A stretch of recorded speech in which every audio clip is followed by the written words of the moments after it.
But if you're willing to like put in long-term effort into stuff, especially when it's weak for you, it's like, you're picking the low-hanging fruit, honestly. Like it's really weird to think about it that way, but like stuff that's your weakness that you've neglected, like leaning into that kind of just like it makes sense that you'd get stronger from bringing like a lower skill up than it would be from like getting something that's already really good and pushing it just a little bit higher. Building on your strengths takes exponentially more effort than building on your weaknesses. So if you have a long-term approach like that way of what's a weakness, I'm going to fix it. Next weakness, fix it. Next weakness, fix it.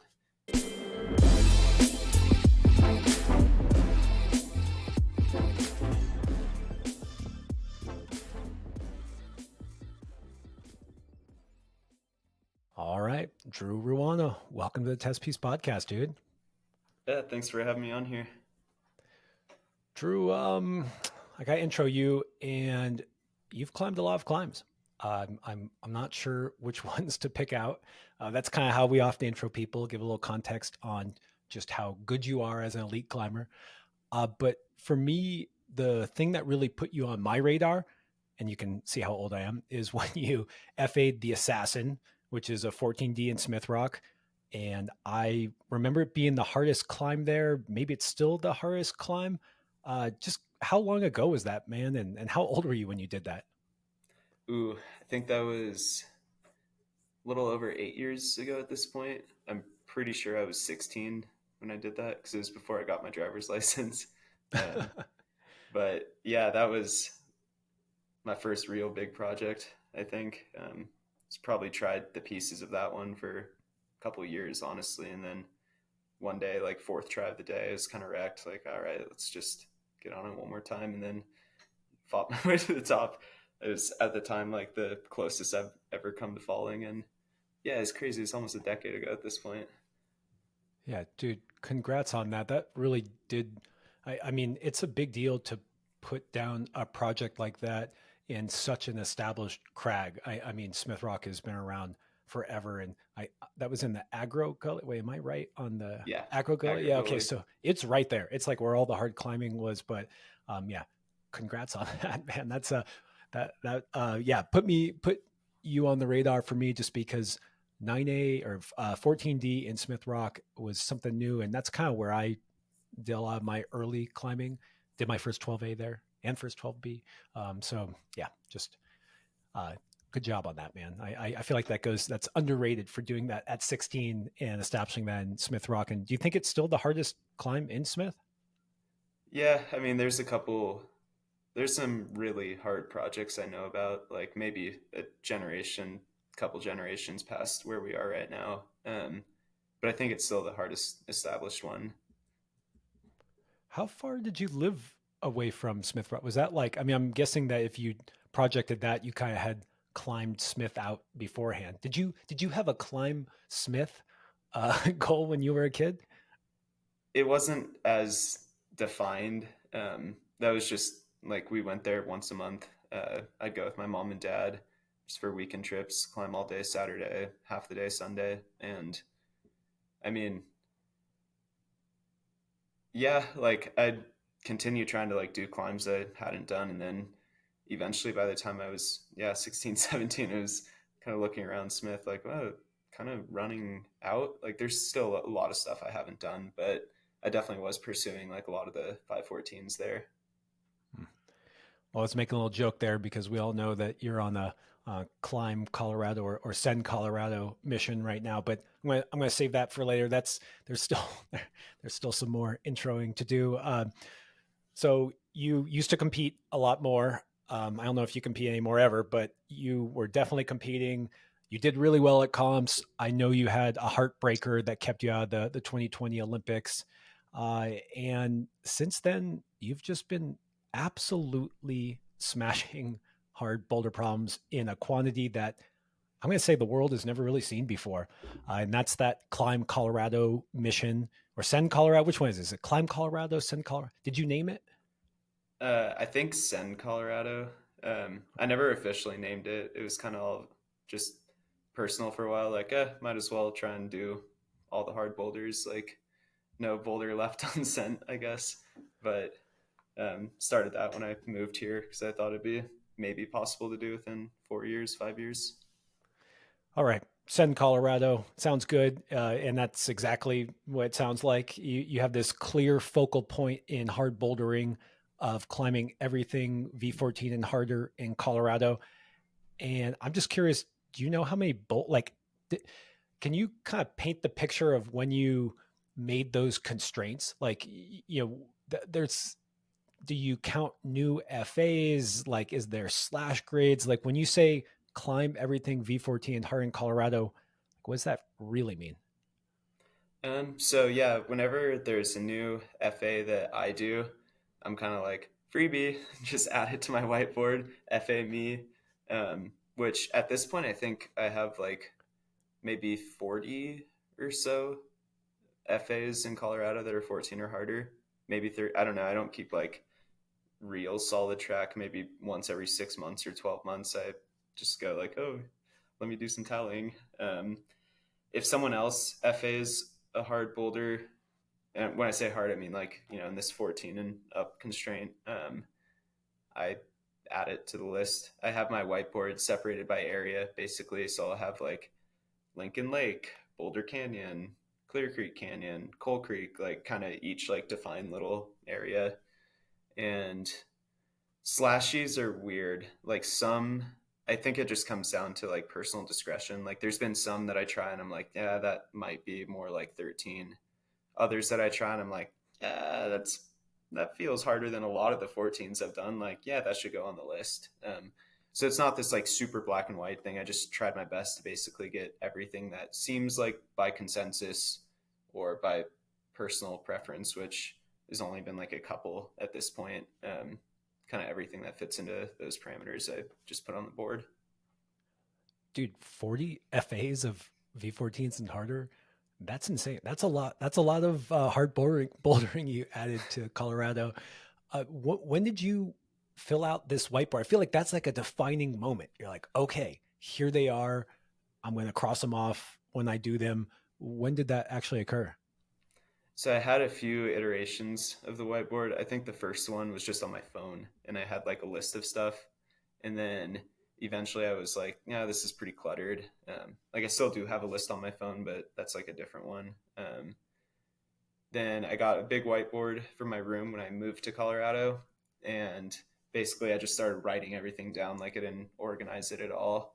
And then after a bit, I kept on having to like add stuff and remove stuff and move it around and just got kind of jank. So I basically like erased the entire thing and was like, how can I make something that's like more sustainable? And so I even left area for like stuff that I knew was projects. And I was like, I'm know I'm going to do that climb in a couple of years or however long. So I'm just going to like leave some extra space in this section for that climb. And yeah, just I think that was end of 2020 that I kind of got the whiteboard like more or less finalized, and then just been adding to it ever since. God, yeah, 3 or 4 years. It's a long term journey. I mean, just the sheer volume of climbs is wild. So, uh, okay, I do want to get into Send Colorado. Just I've got to do one more intro for you because you are also a full time student. You're doing computer science right now. I think you started in, was it bioengineering? You started in some more of the hard Chemical engineering, engineering. chemical engineering. Okay, Jesus. I just, it's important to point out that getting a degree in engineering is way more rigorous than a bunch of basket weaving classes or something like philosophy, which, well, that was my major, was philosophy. So yeah, kind of busy doing all that at once. And the other thing that's really cool that you do, Drew, is that you put a lot of time into sharing what you've learned so far in climbing. I know you're working on some books. I won't, I, I know you're super busy, so it's not like, hey, when are those coming out? But we can talk about that later. You go on podcasts. Thank you. And amazingly, you even wade into the deepest, darkest recesses of the climbing internet, Reddit, where you have provided tons of help and insight to random climbers asking you for advice. Dude, good on you, Drew. That's really cool. So, yeah, man, thanks for doing that part too. And thanks for making time in your busy schedule to chat with me today, man. Yeah, of course. Thanks for having me on. All right. I know we've already talked a little bit about Sun Colorado. I know this is a topic you're probably sick of, but it blew, it just blows my freaking mind. And so I still want to go into it a little bit more. And just when you put down all of those on the whiteboard, like, can you just paint how the scope of this goal? Like, how many climbs are there roughly that are V14 and harder in Colorado?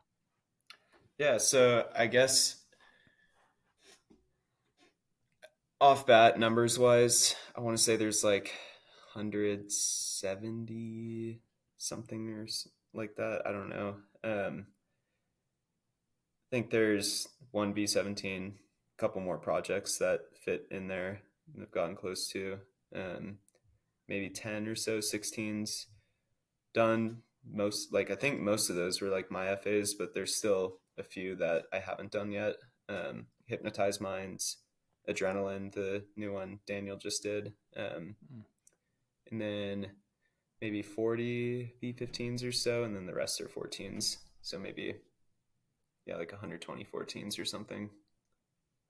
I can't believe you doing those FAs. I don't think they're freebies, Drew. They're, doing FAs are not freebies. It's like distracting. It's you're. I mean, that's cool that you're doing that, but that's a big enough thing to bite off in 3 or 4 years as it is. So you've been at it for a while. You've made crazy progress. What's left? Like roughly, how many are left? I think I have like 25, 30 left V14s. Maybe 40 or so total. I don't know. I haven't like crunched the numbers for a bit, so kind of hard to really tell what's like the true numbers are. I kind of more just like have it in my head now, like, oh, I got one more climb at that area. I got two more at that area. One more on that boulder to do. Oh yeah, I haven't spent that much time up there. Probably got like five or six left to do. And there's all these scattered little areas and projects where I'm like, there's still one more thing to like really go back for. Do you have ones that you're like, oh shit, I'm not sure if I can actually do this one? Like, do you have like a list of like, oh damn, this one's kind of got my number? Yeah, there's a couple of those for sure. Biggest one is probably Megatron. Even though it's 17, it still fits in that Send Colorado list.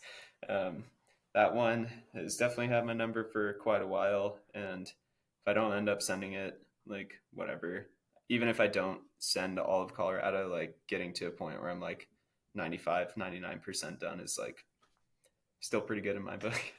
But Dude, Megatron, I just got to point out, like, I'm not saying that Megatron isn't insanely hard. That's this, you've put a lot of media on it. People should know it's this really cool V17 in Colorado. And I know, I don't know if I'd call that having your number, man. Like, it's clear that you can do it. Like, there's no stop or move that you can't do. I mean, putting it all together is something that not many of us understand what it's like to put a V17 together, but I feel like it's clear that you're capable of it. yeah, consider this though. I've had 110, 120 days on that boulder. I bet I would have done the rest of the boulders in Colorado or had just a few left, like, one hand left had I not gone up 110, 120 days and like had, relatively speaking, nothing to show for it. Like, I know that's not what it's like, it's, oh, the process is valuable, oh, you're still getting outside. Like, those are true points, but at the same time, I can't cross another boulder off every day that I go up there. And 110 days, that's a lot of climbing, especially when like most of the boulders on that list I can do in like 2 days or three. So, Yeah, those cliches sound good in hindsight, but when you're in the thick of it, 100+ days deep, I'm sure you're like, yeah, it's really good for me. Thanks, guys. Like, yeah. I'm loving it. Well, I don't know. What other boulders kind of are have you tried and you think you are going to really struggle with? Because that's something I find super interesting about what you're doing is that you're not saying like, oh, I have a style. I'm going to crush this boulder. I'm going to do these ones. These ones are hard. It's when you do everything, sometimes that other people find quote unquote easy. You're just like, oh, dude, this one for me, it's not easy. And is there any other ones that stand out as being tricky for you? Um, as far as those go, I think Hypnotize Minds is going to be kind of a challenge. I've never done any sort of like hangboard protocol or anything. Like all my finger strength is just from having climbed for 2 decades, basically. That one I've tried probably 10 days, like scattered around over the last, like every few months. Like, I might as well. I don't know what to do today. So I'll just go, it's roads. It's like a It's 30 roadside at second least. walk. Yeah. Yeah. So just throw some pads under and like try it for a little bit. Um, that one's really annoying because I can start, get to the crux move off the pinch going to the gas stone, like what feels like every try, like it just doesn't feel like it takes that much effort to get there. I can also start on that move and go into the top. Like it's hard, but again, doesn't feel like that much effort. I've never done that. Like I don't even think I've gotten like to a point where I've seen the light on that move, moving off the gas stone. So that one, I don't think I can't do it. I just think I'm gonna need to like really specifically train for it, which is something I just haven't done yet. So I could see that one definitely giving me a lot of trouble for a bit.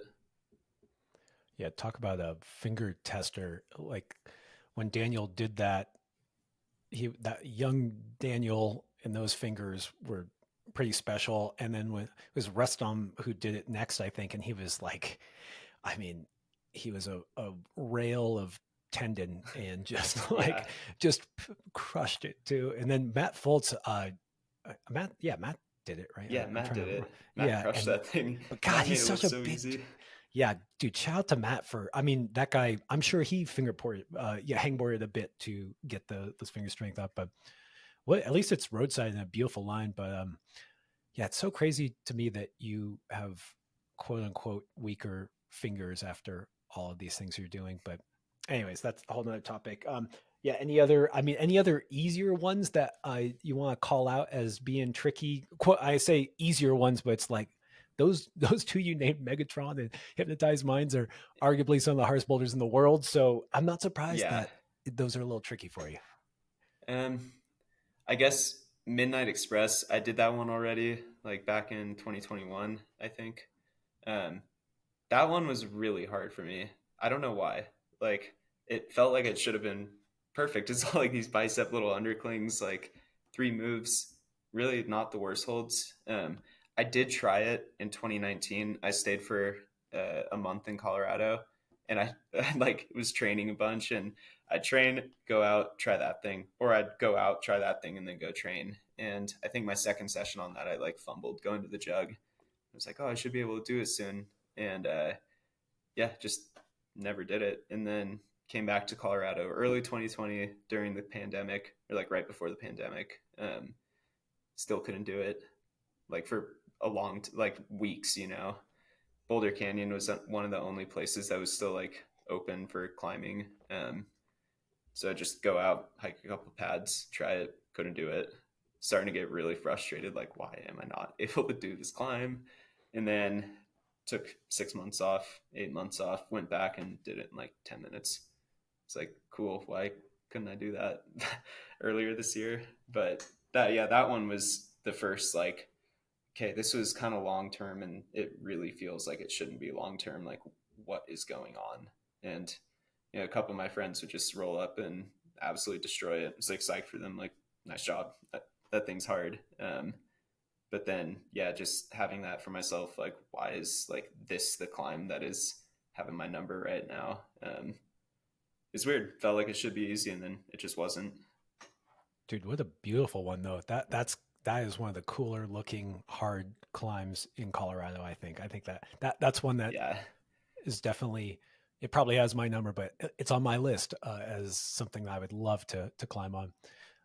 Uh, on that note, what are some just standout hard boulders that you think are just special, or sometimes things we remember aren't always because they're the best ones, but if you were to recommend some top three or V14 up boulders that you've been sampling over the last couple of years? Any ones come to mind?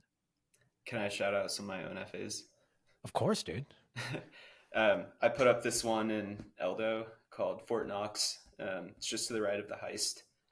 That thing is really, really cool. I haven't done that many like it. It's this perfect, like 35, 40 degree, like just sheet of rock. It has almost like bishop style patina crimps on it. And it's spooky too. Like, I don't usually give like R ratings to climbs, but that one, like, you blow the last move and it's pretty hard. Like, you're on like underclings, just like, you know, pretty high off the deck. The mouth of like the slot canyon opens up, and if your hand like rips off out there, like you could maybe get like pretty seriously hurt. And it's one of those, like, it probably won't happen, but you're definitely thinking about that as you're trying and thinking about how you're going to hit the pads and slide down. Yeah, that one definitely very highly recommend. Another highball one I put up. I know I'm just like shouting out my own right now, but I think some of those are like the prouder undone projects. Daniel just recently upgraded it to V15. I put it up as 14, but I called it Freak Show. It's in Coal Creek Canyon, but it has this really nice roof at the bottom. It's pretty long. It starts on this like tube kind of like undercling feature. Left exit early is V11, but from this you basically head straight out this roof, get onto these patina crimps, and then just send it like another 40 feet to the top. The ground kind of follows you for a bit and then levels out, and it's one of those really full value sort of climbs. Just goes forever. And Is Yeah, go ahead. I don't want to. If you got another one in mind, I totally put you on the spot for like what are the three best climbs. But yeah, yeah, if anything else comes to mind. I'd say Death Star is really good as well. Daniel put that one up as well. Super roadside. Um, very unique crux. It's like a 2 move crux. It's it's really cool. I think he has a video of it on Mellow. Um, but yeah, very much recommend that one. It's like this crazy spaceship looking boulder. Um, Nice. and I'll I'd try. say, yeah, I'll probably try to find those all and link them because it's cool to see, from someone like you who has seen so many hard boulders, like what stands out in your head. And the other thing that jumps out to me is it's crazy that you have done so many FAs, not just because that's amazingly hard, but that there's so much hard climbing potential still there. That in the last couple of years you've added significantly to it. And my hunch is that these are, they're at relatively established areas. It's not like you are just out there in the cuts, like finding something. You're like, oh, it's to the left of this other famous one. That's really cool. I guess some of them, yeah. Some of them definitely are like, yeah, there's boulders all around it. Like, just no one's done this yet. Others are like, definitely go for a little walk, or have one of my friends who's like exploring, like, yo, check this thing out. It's crazy. I guess another good boulder, that another one of my FAs, but Maxwell's Demon. I think that might be like hands down the best boulder I've ever FA'd. Um, just out of anywhere. It's incredible. There's that one is, I'm really, really proud of that one. Hard stand start, even harder sit start. So just follows this like S shaped crack that comes out of a roof and goes up. It's really cool. What do you think about FAs versus repeating? Like you're kind of Send Colorado is clearly focused on repeating, but you, obviously you're not shying away from doing FAs. What gets you more psyched, or when we look into your future, do you think you're going to really focus on repeating lines, or is FAing something really special to you? Probably both. I think repeating lines is like, it's a really good thing to use for like a calibration sense as well. And like, just because someone's done a climb doesn't mean like, oh, can't do it anymore. It's already been done. It's really cool to kind of get on other like really hard climbs that other people have prepared and FA'd, even if they're like an established classic. Like someone at one point had to go through cleaning that and climbing it, finding the beta.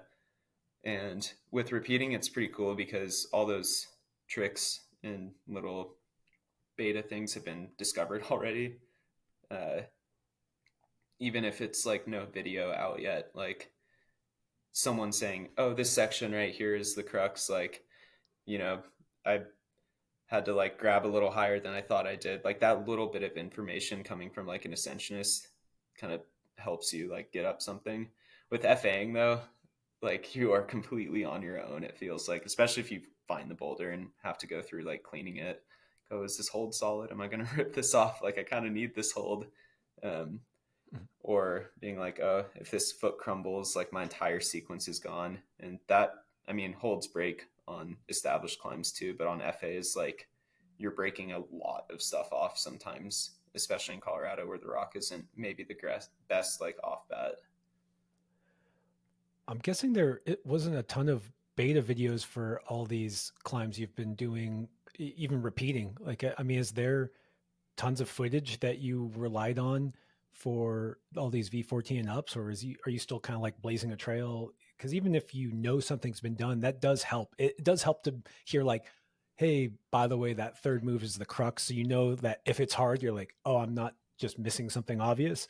But it seems like you're probably getting the second or third or fifth of a lot of these climbs. Yeah, I mean, I do try and use like beta videos when I can. Um, I definitely have spent a lot of time on Instagram going through like some people's accounts, like, get back to 2012, 2011, just like full stalker mode. And all of a sudden I see a photo like, that's the climb. Okay, like zoom in, see if there's any tick marks that I missed or something. So I did have like a private folder on Instagram that had like all of these Colorado climbs. And as soon as I sent one, I'd go take it out of that folder basically. Um, but for the most part, like my style that I climb in is kind of different than a lot of other people's. And obviously, I'm not not short, but I'm on the shorter side of things. My reach isn't that long, and so a lot of the time I'd have to come up with my own beta. But even having like what someone has done to be able to use to basically guide my own beta finding process kind of helps more. You're I'm just as totally off the memory. You're like 5'7", right? With like a plus, are you just like a plus zero? You just, I got a -1. oh, dude, how how dare you, genetics? Well, actually, I take it back. You're doing just fine.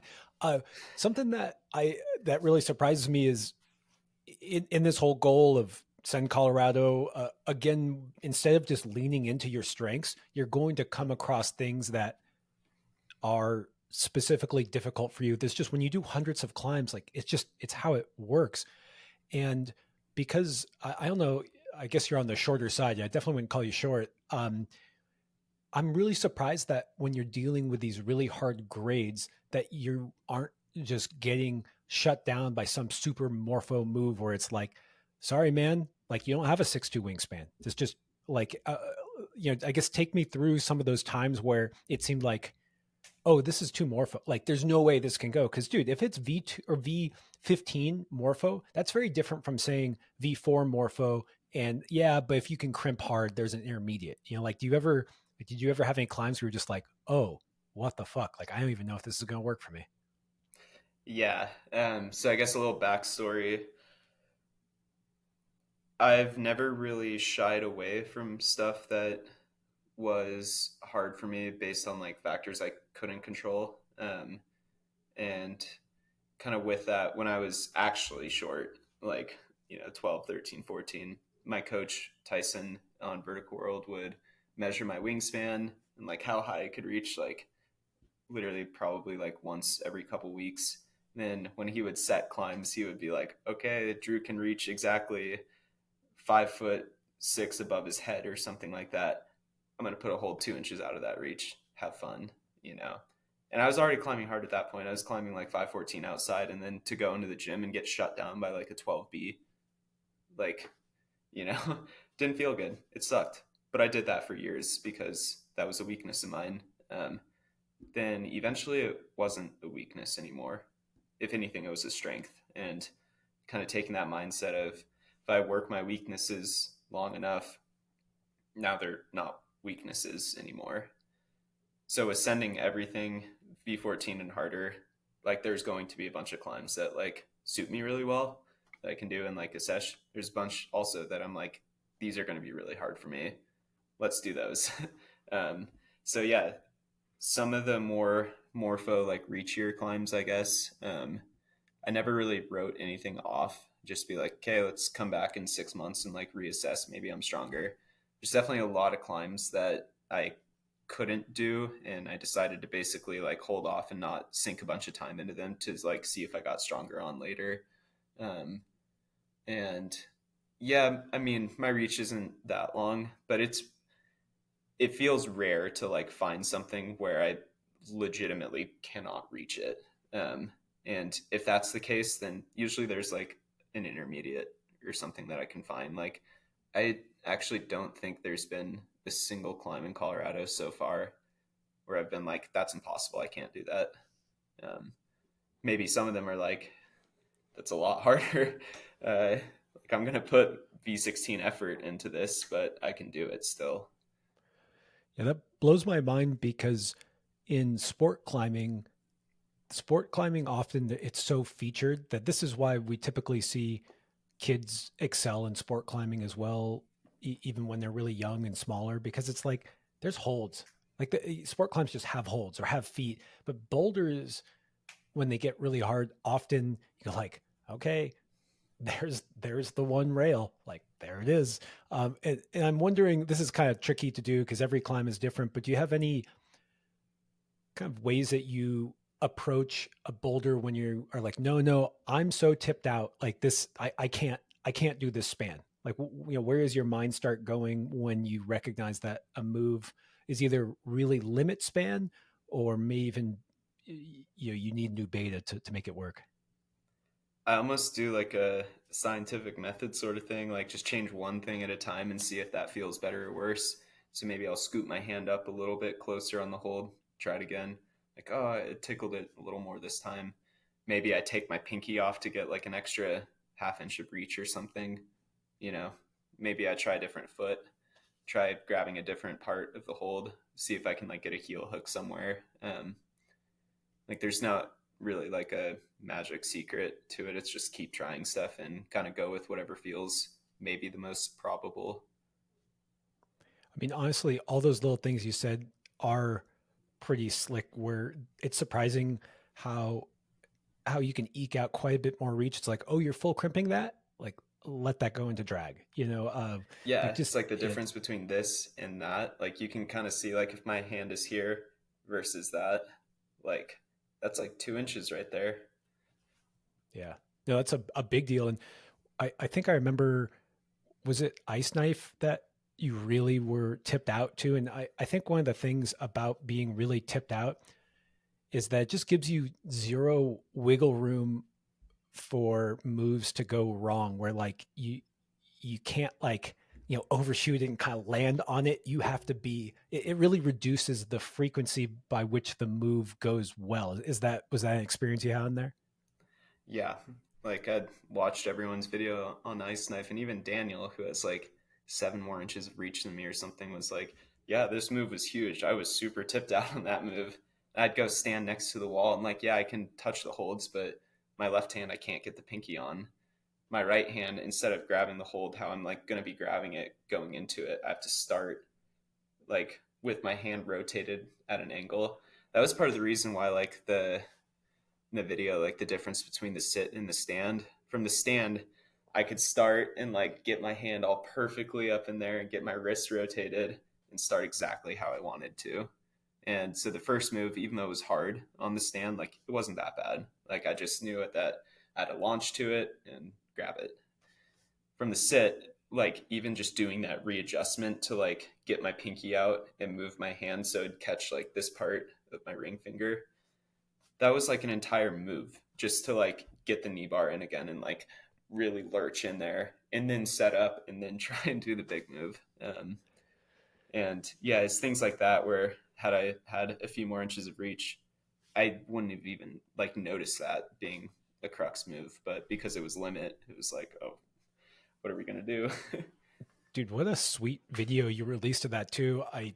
This is a cliche or a trope, like it looked so easy when you did it, like because it really does, but it's also really intricate. Like what a cool sequence on that boulder when you're doing, I don't know, I didn't compare you to Daniel, but it looked like a really intricate, detailed sequence. And of course it looked so easy when you did it. True, no problem. Yeah, I ended up doing something different on the set too. A couple days before I sent it, I figured out I didn't have to do that big move. I could just trust this knee bar and reach over and grab the non-hold, basically like adjust the order in which I grab stuff. Which was funny because the times I'd like made it, like I made it through that move a couple times from the sit, maybe like 5 times or so. When I did it that way, it felt easier than the crossover way. It was just so improbable that the crossover way was like, all right, this is harder, but I can train this. I can get secure in this and have power over versus like relying on luck, basically. Just random side note, I just thought I'd point out that I'm pretty sure you and Daniel are like the same height. It's crazy that he has like 7 more inches. Like you guys look relatively, similar. That dude, he's got some really long arms. Just total side note. Okay, on just this ice knife made me think of it. So ice knife is a V16, or the ice knife sit is a V16. Has anyone else done it other than you and Daniel? I think Griffin, maybe. Oh, Griffin. Yeah, of He course. was, He's got the reach. oh yeah. He was pretty elusive about it. Like, I don't think he gave me a straight answer if he did it or not, which means he probably did. I don't know. It's hard to Uh, tell with him. Griff elusive. Yeah, if you know, Who you would know. have thought?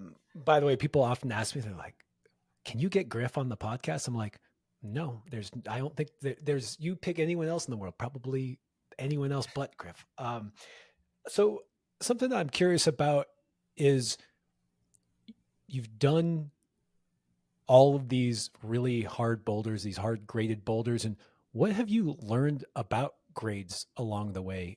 And ice knife sit was a good example there where it looked so easy when you did it. I know you put a ton of time into it. You have all these different kind of cruxes than Daniel did, and you give it V16. And just I don't know, just you may be more qualified than most to talk about hard grades. And what have you learned in this Send Colorado journey about hard grades?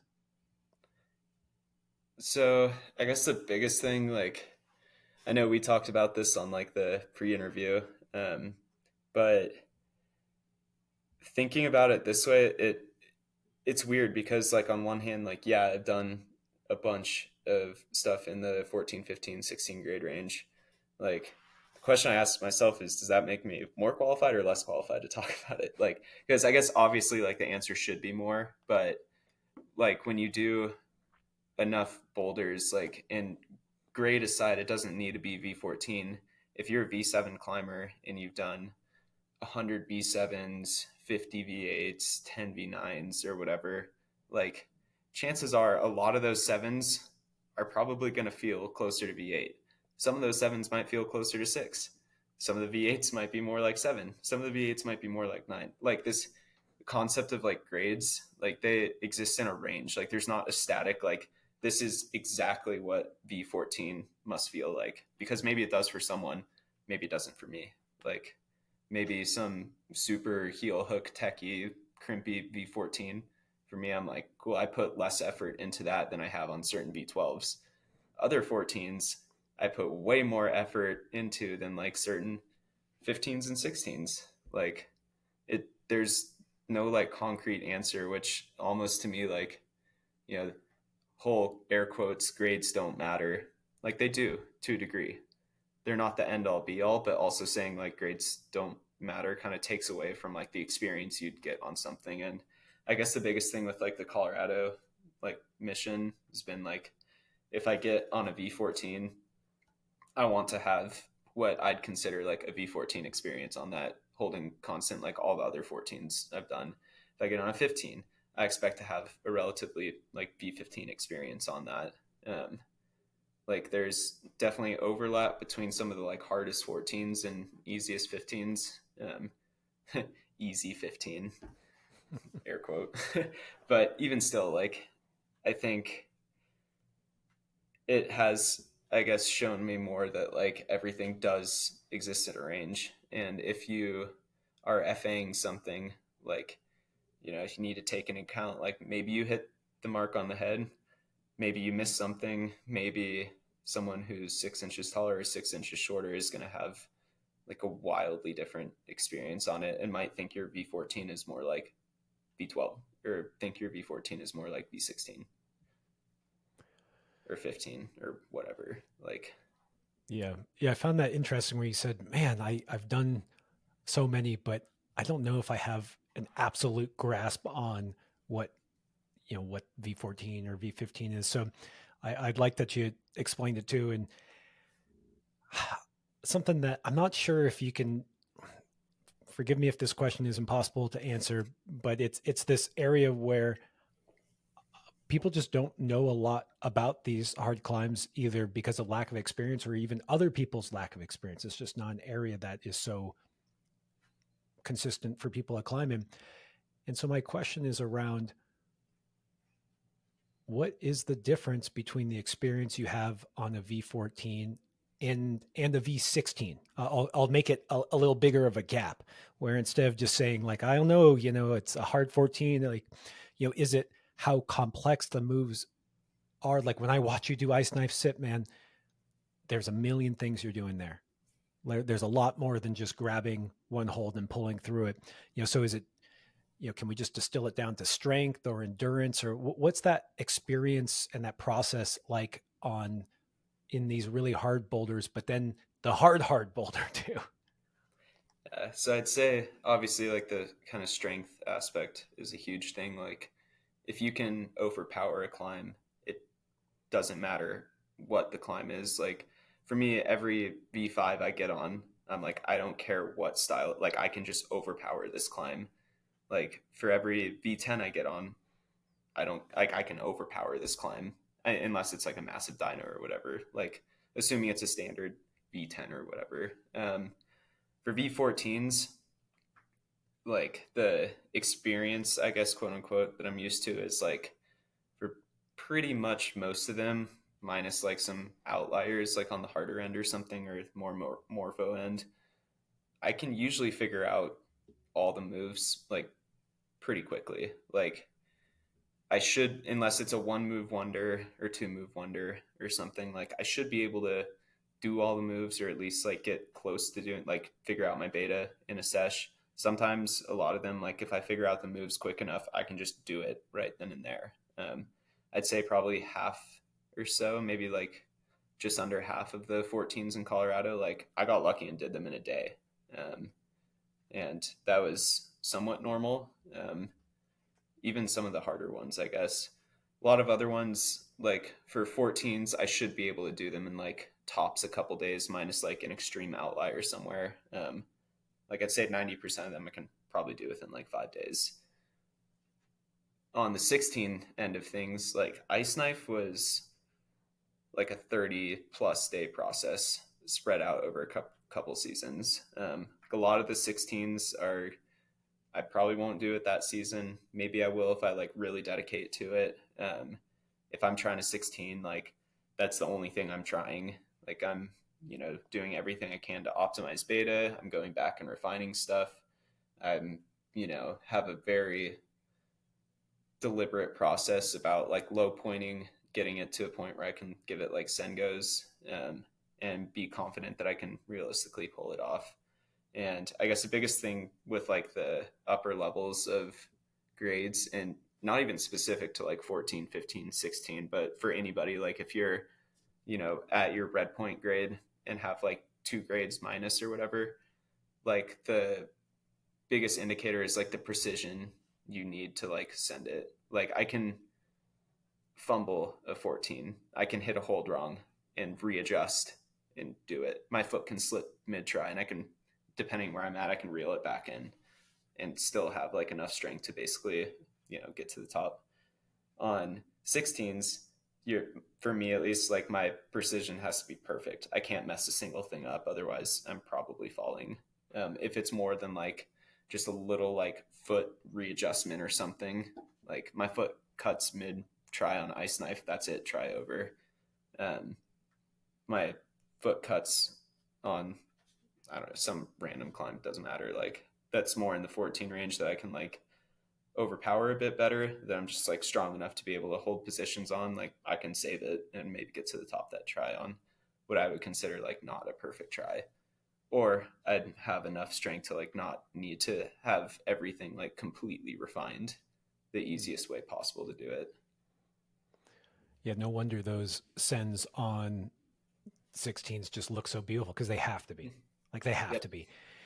Uh, just to pick on this a little more, I guess what I was also wondering is if there's like even like different techniques that you end up employing physically. Where I guess the example I would use is that you're not going to need to do a bicycle on a V3 to send it. Like, or it's very, you know, you just, as you move up in the grades, you kind of start having to make sure every limb is doing something, right? Where you're like, no, it's not just that I'm pushing on this foot. It's that like in this drop knee, I'm also like really pulling my hips in. I have to focus on all of that at once. And I'm just wondering if there's maybe the better way to ask it would be, as you've moved up in the grades and spent more time on higher grades, are there certain tricks is the wrong word, like mechanics that you've employed more and more uh, as the grades get more difficult? Does that make sense what I'm asking? Yeah, I think I'm following. I'd say what it, more than anything, like it just comes down to the amount of like quote unquote like wiggle room you have on each move, which kind of dictates how much you have on the entire boulder. Like if I know to do this crux move, like my body needs to be in this exact position. I need to like be flagging just this way. Like if I can't get into that position climbing into it, or it takes energy to get into that position, like that's something to consider for sending the entire climb. And that's something you might need to like work up and build up to be able to do. Whereas on your like V3 example, like doesn't, like I'm not spending enough energy to like need to worry about that, or it just simply doesn't matter on that move because it's like low enough under my current skill set that I don't need to like worry about climbing that part super precisely. And so I guess for like the little tricks on harder boulders, like just the biggest trick is like figuring out how to do the move the easiest way possible, because generally speaking the easiest way to do the move, with exceptions like dinos or whatever, like the easiest way to do the move right then is likely going to be like the most secure way to do the move when you're on a send go. And it's not always the case though. Like certain like really precise moves, like I've had times where I forego the easier way to do the harder way because I like ice knife for example, because I know I'm more likely to send it doing it the harder way, which is kind of counterintuitive. But you know, even if it's a harder way to do the move, if it's an easier way to send the boulder, it's the easier way to do the move. Yeah, there's an element of just, if you have easier moves that are low percentage, when you start stacking that on top of each other, the math isn't always so great. Uh, what was I going to ask? Oh yeah, okay. You said do the move the easiest way possible. Oh, thanks, Drew. Okay. When you walk up to, I'll just give you a shit. When you walk up to a V16, and like you said, if it was a V14, your expectation is that you kind of can get all the moves done, or probably at least like, even if you don't do them, I'm guessing you're like, oh, I can do this move. Like this is the way to do it. You have some wiggle room there. What happens when you find a move and you're just like, dude, I don't know how to do this. Like I'm guessing you kind of employ some scientific method, but how do you start honing in on making a move that feels impossible possible? So I guess the first step for that, um, just know it's going to take a while.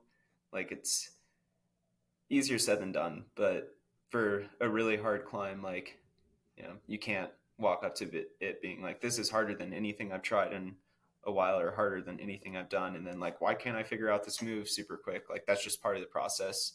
Sometimes it might take a couple weeks to figure out a move, and another couple weeks to even do a move into that move. And I guess for the harder stuff, like I'll usually start by kind of figuring out everything I have at my disposal right then. What are all the hands? What are all the feet? Like, what combination of this can I use? Like, I know I'll need to get my right hand up there. So, you know, then just start trying different things and kind of comparing, like, how does this feel compared to this foot?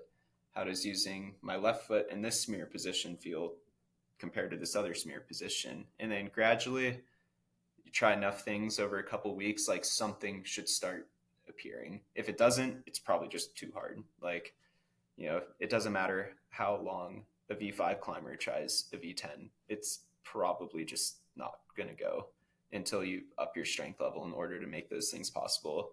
But for other climbers, where like say V8 climbers trying a V10, and all of these, I'm just throwing like random numbers out to like make a point. Like, but a V8 climber trying a V10, that's probably within their wheelhouse.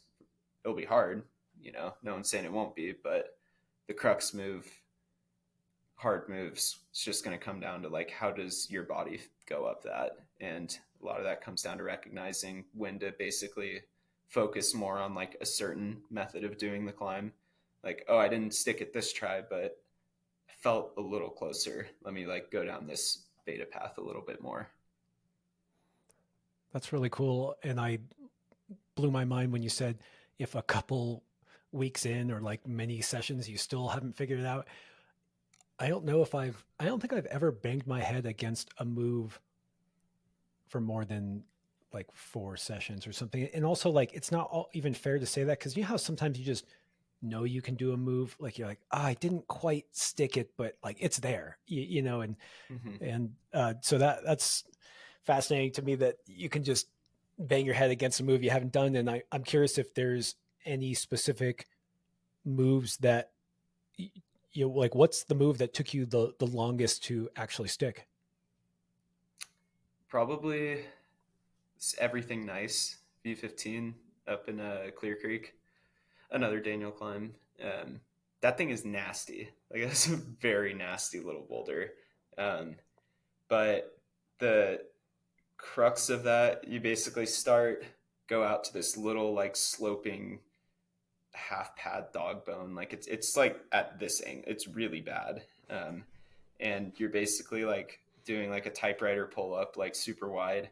You have to hand foot match, lock this thing down, and basically keep bumping up. Um, the last bump move for me was really hard, and I don't think I'd grab it and like come out of the wall and lose it. I was always like, man, like if I just stick that one hold, like I'll have a pretty good chance of taking it to the top.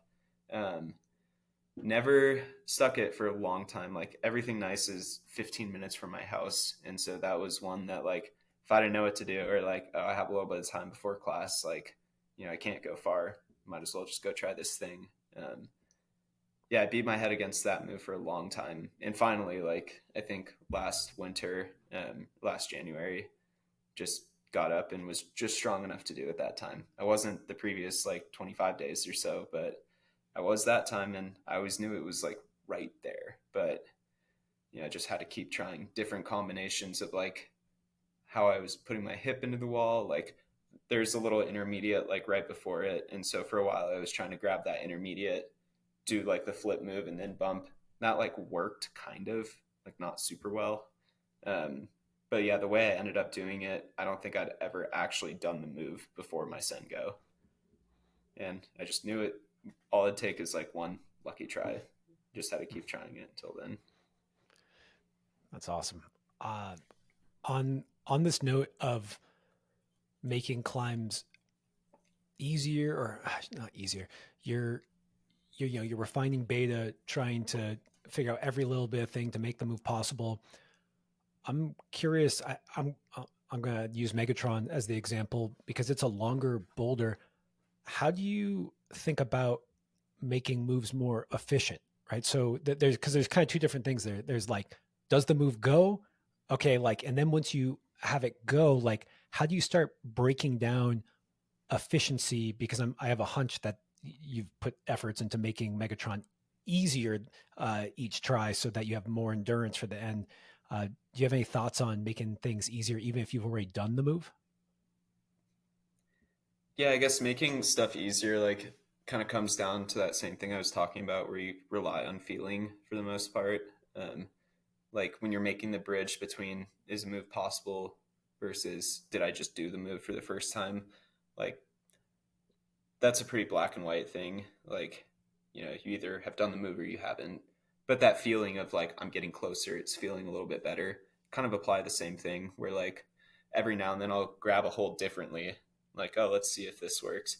Oh, dang, that actually feels like a little bit easier. Or yeah, I'll try moving like my wrist position or like shifting my hips a little bit around or using different feet, like kind of just playing around with a lot of stuff in order to get that feeling of I'm using less energy, like it feels easier. Yeah, it's something I struggle with. I'm not much of a sport climber. I mean, I've done my fair share, but my sport climbing ability is much lower compared to my bouldering grade. And something that I just recognize is that I, the parts that are quote unquote easy on the sport climb, I'll just do them. But then, especially on sport climbs, especially on like limestone too, there's an infinite amount of feet, and there's an infinite amount of ways to do the easier parts for me.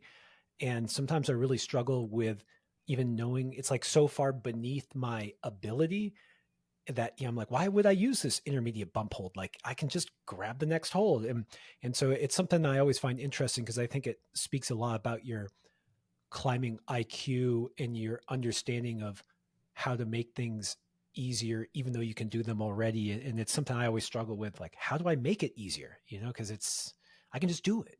So yeah, good stuff.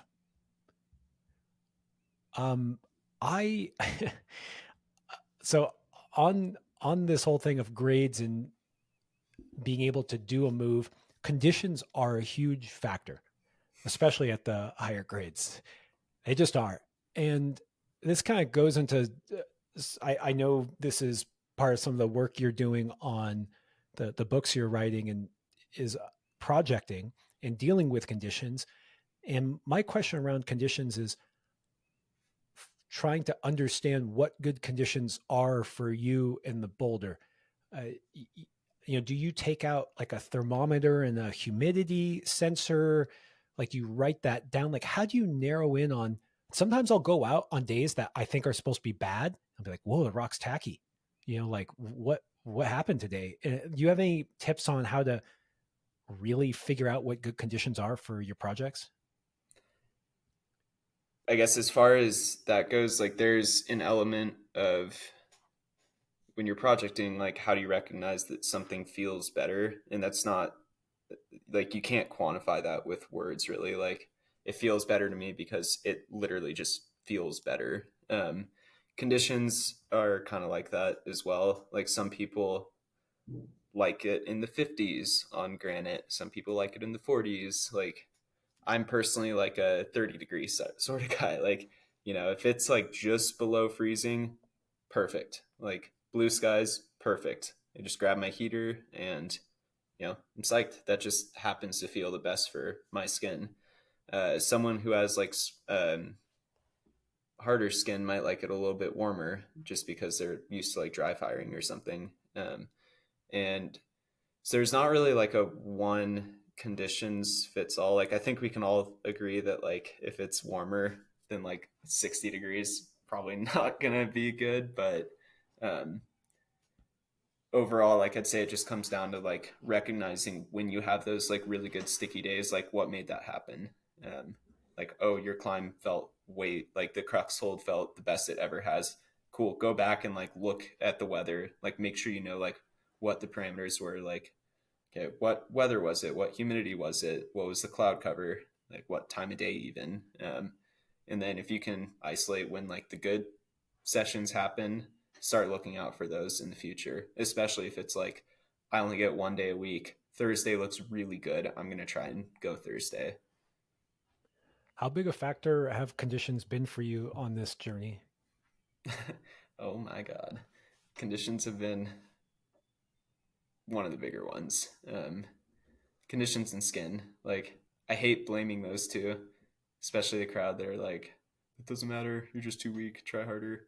But it's really hard to explain like how much of a difference like not having to tape one of your fingers or having like super crispy conditions, like, you know, it's the difference between needing to hold on like 2% less or something like that for each move. All of a sudden now you have just enough extra energy to like stick the crux move and not have to worry about driving back to the boulder like the next day or the day after or the day after.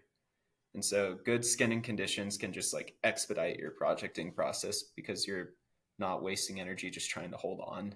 Like the holding on does its job for you. It just comes down to your ability at that point. Yeah, I'm not necessarily one of those people that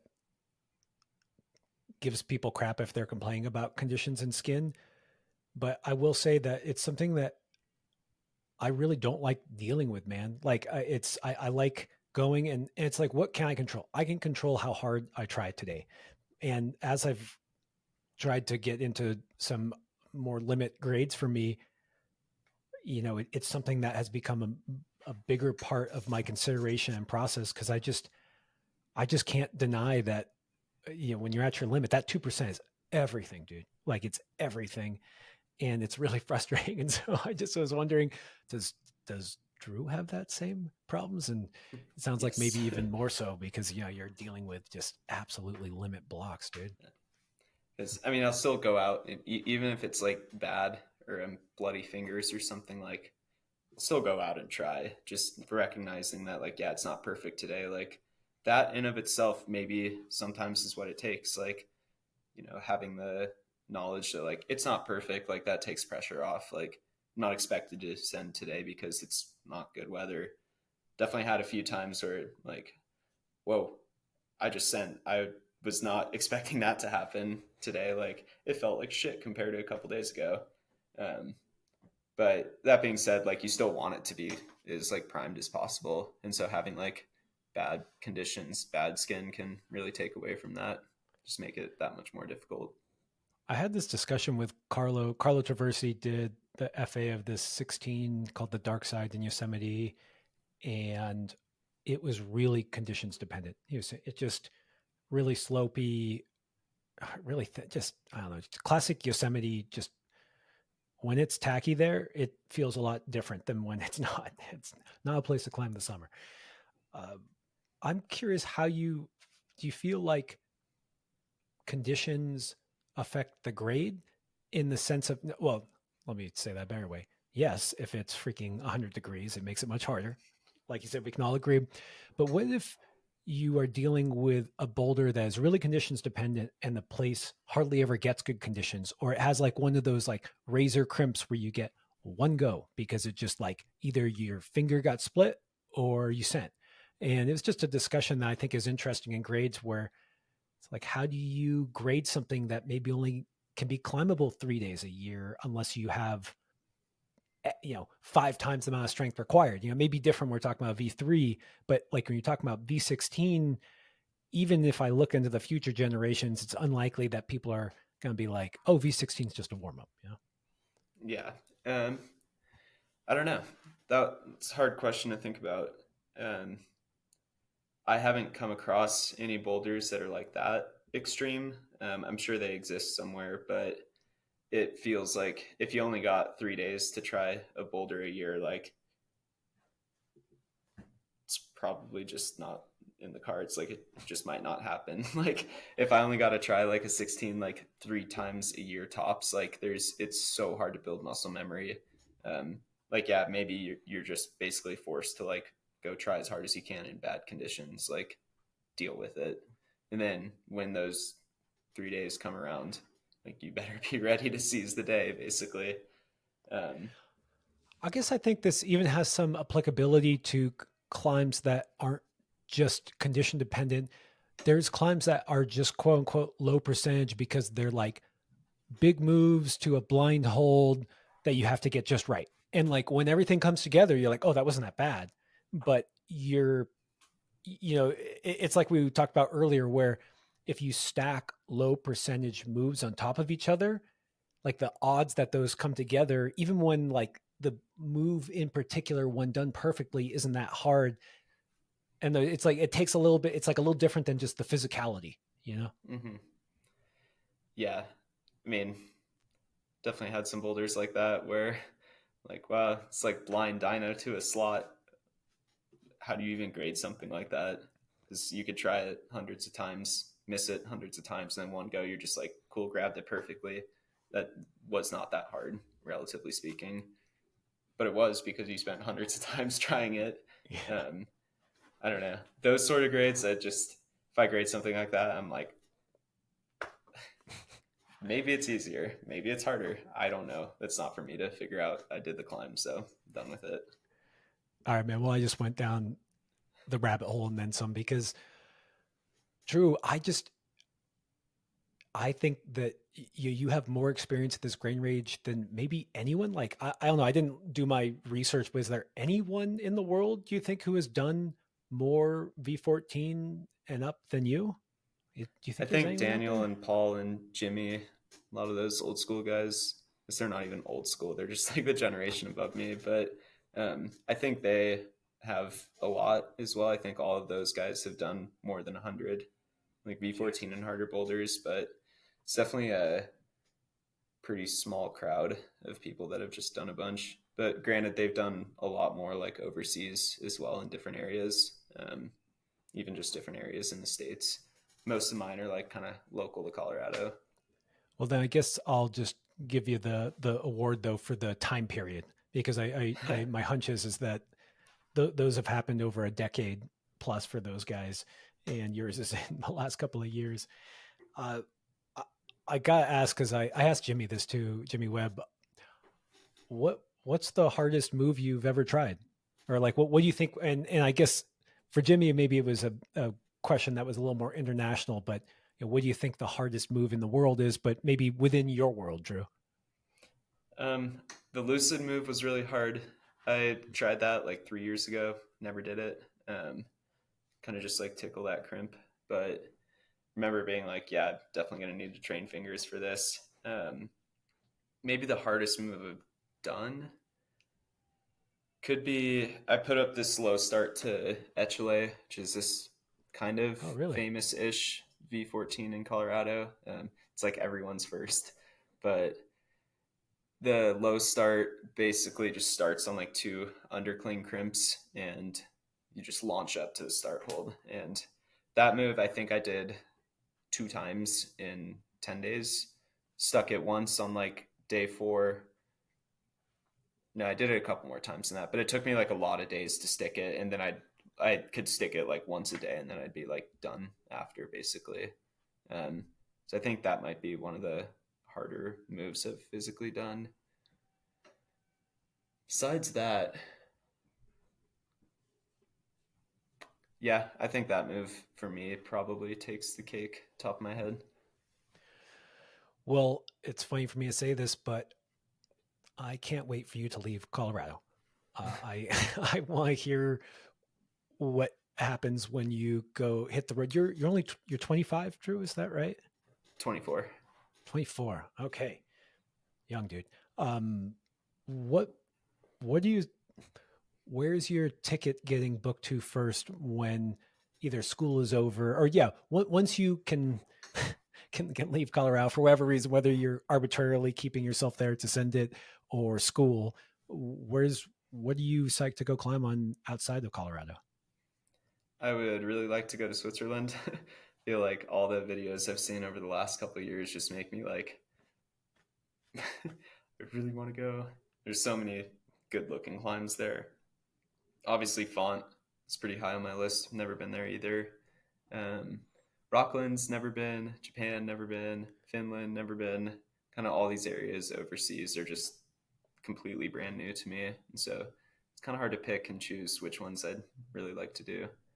Well, you just named all the best places in the world, man. I can't believe you haven't been to any of those. Those are just like, Yeah, oh, you want to go to Switzerland too?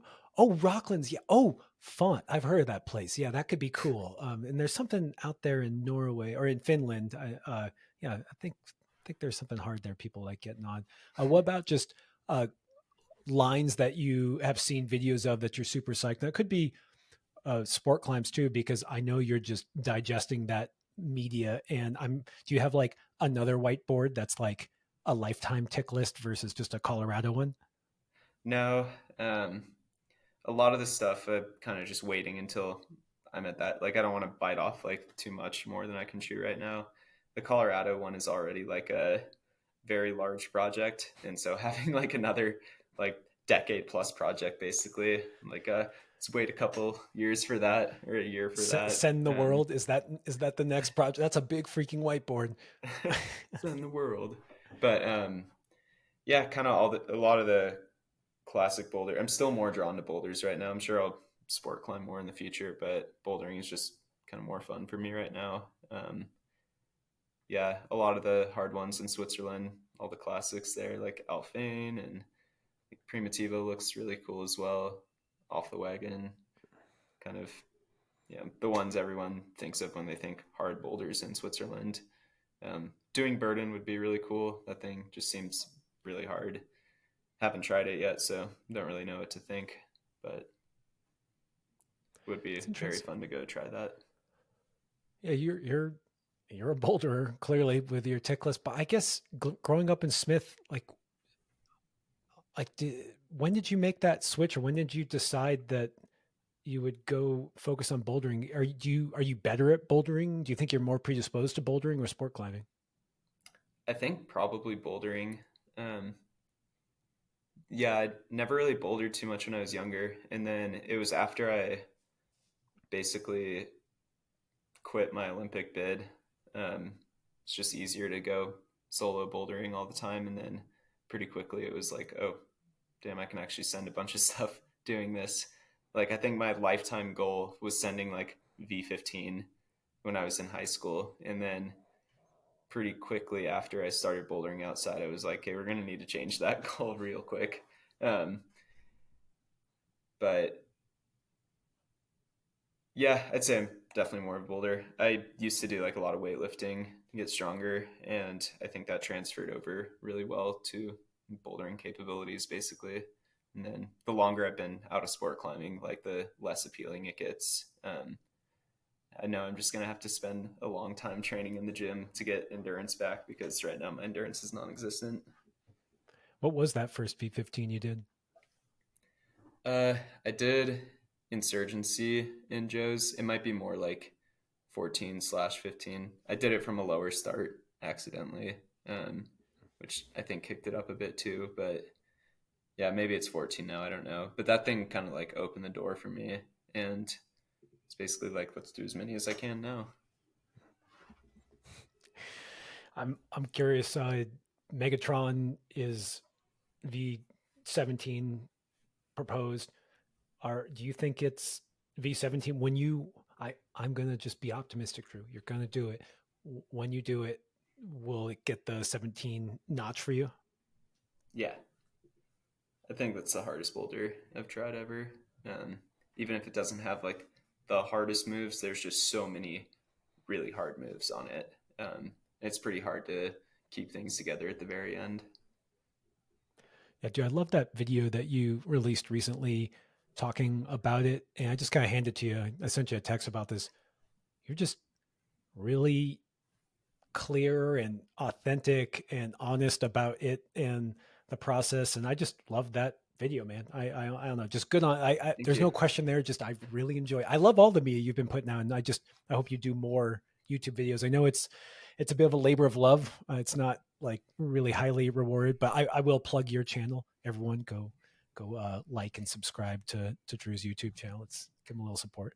Um, yeah. Okay, dude. Thanks for letting me just go so nerdy on the grades. I just, I kind of grades don't matter. Like we're just out there climbing, but I don't know. I don't get the opportunity to talk to someone who has so much experience in high level grades. And so I just wanted to ask you the most esoteric, nerdy, geeky questions about grades. And thank you for satisfying them. Uh, we covered some of this already, but you are working on, I'll say books, but you're working on sharing your knowledge with the community. I mean, you do these podcasts, which is great. You put out YouTubes, those are great too. But I know you've put pen to paper or word processor, and I think that's a really interesting process, because trying to articulate and write down some principles that you follow to get to where you are is much more difficult than just having in your head. It's in some what's there's something like, you don't know something until you can teach it. Um, and so I was wondering about the book or books that you're working on, kind of like what the topics are, and then I may have a few questions about some of those topics. Yeah, so been working on two books. Both of them are still just in rough draft phase. A lot of writing that I've done and a lot of writing left to do. Uh, One of them is basically like more or less like everything broad scope that I've learned about climbing, how to approach training, how to approach finding a project, like how to think about climbing in a long term sense. And I kind of want that book to be, I guess both of them, like I want them to be applicable references for someone who's just started climbing versus someone who's been climbing for a long time and is stuck at V10 or whatever. Like I wanted to both readers to get the same thing out of it or get something really good out of it. Um, the other one is specific to bouldering outside, how to project a boulder. And that one I more dive onto everything deep on like bouldering tactics, how to find good weather, skincare stuff, building a pyramid, like what to do if you have a job and you only have like 1 day a week to go climb. Um, like, yeah, kind of more broad scope, like how do you project a boulder and be as optimized as possible. On that first one, I think it's cool thinking about something that applies to everyone regardless of their grade. And I'm this is a tricky question, but yeah, what are some of the principles that are in there about just a general approach to climbing? You know, what are some of the, maybe what's your general approach to climbing that you share in there? I guess generally speaking, like we're not climbing for like just today.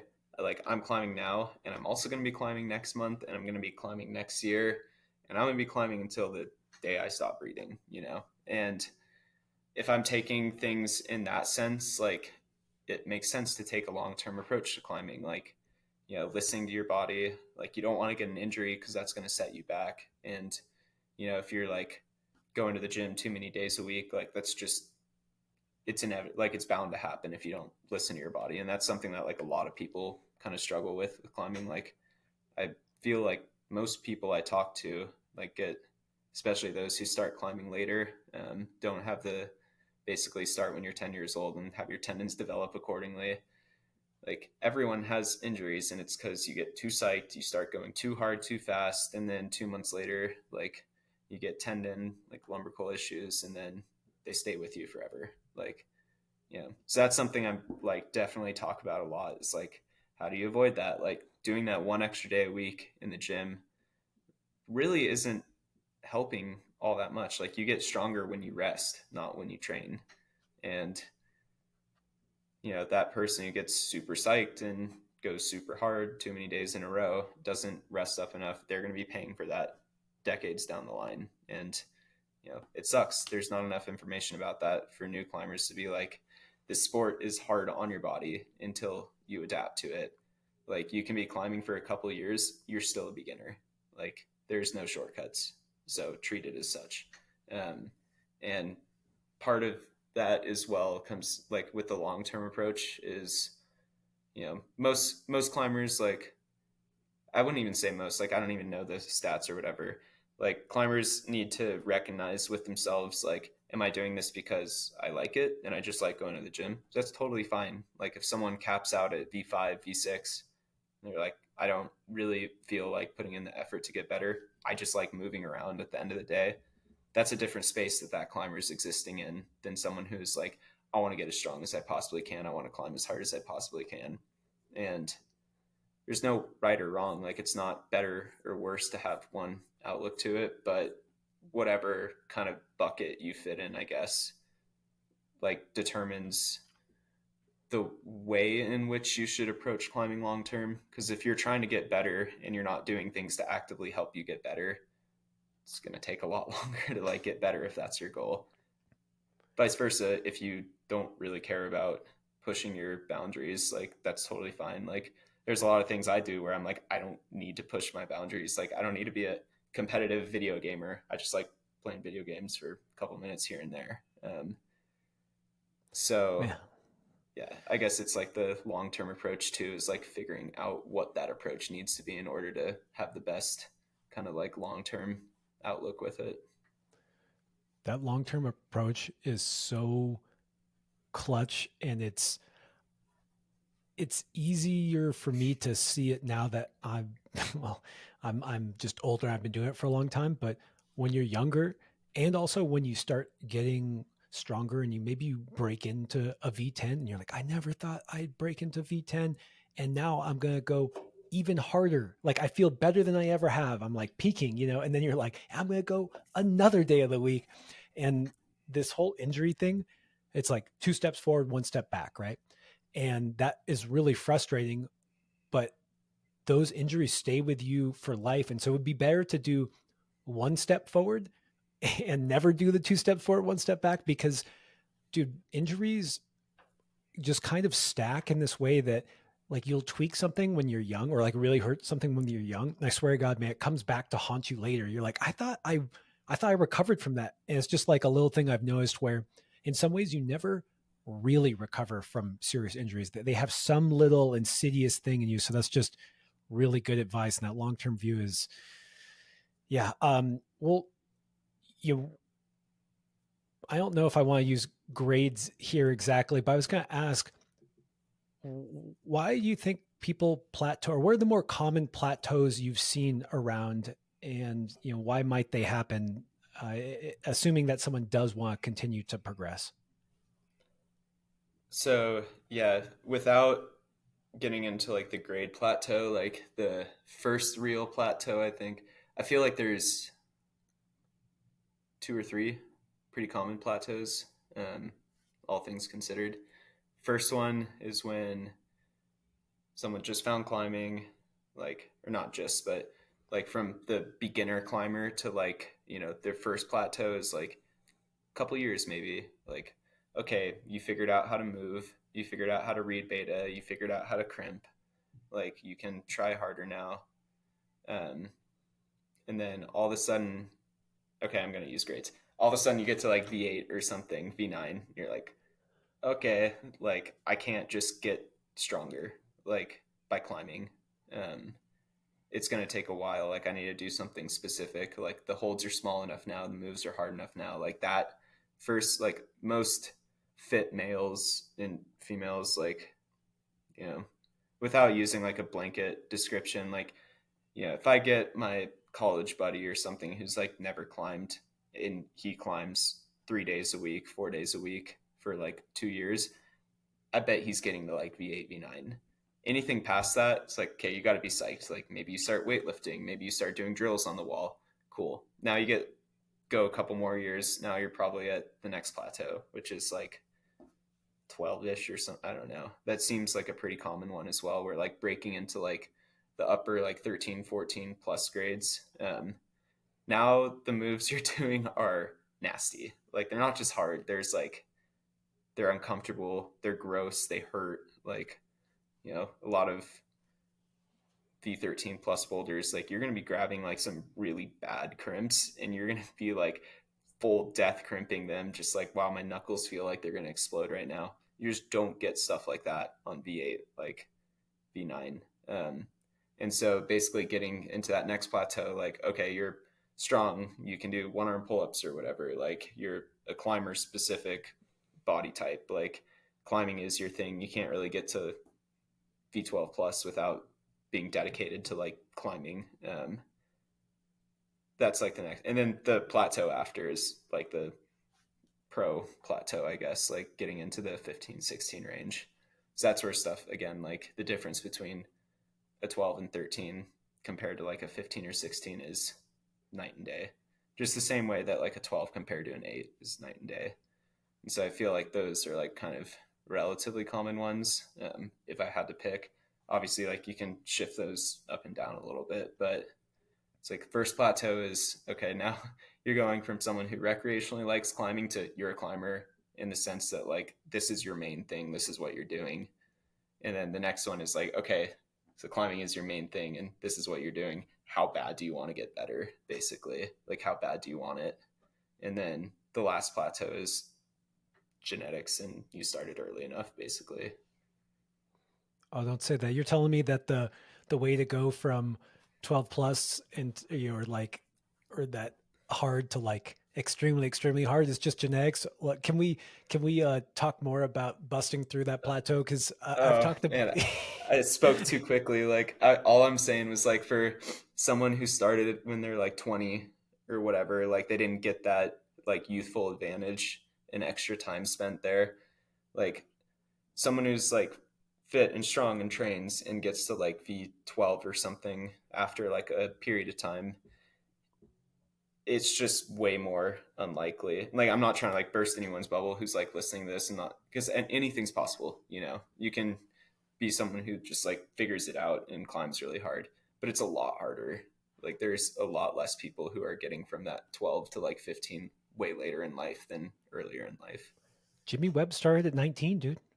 Isn't that wild? Yeah, it's Yeah. possible, but Well, let me ask you a little bit about that big jump because it does also seem like you will run into people that are absolutely physically. I mean, sometimes I'll see people who climb like V9 or V10. I'm like, whoa, your actual physical strength though is unbelievable.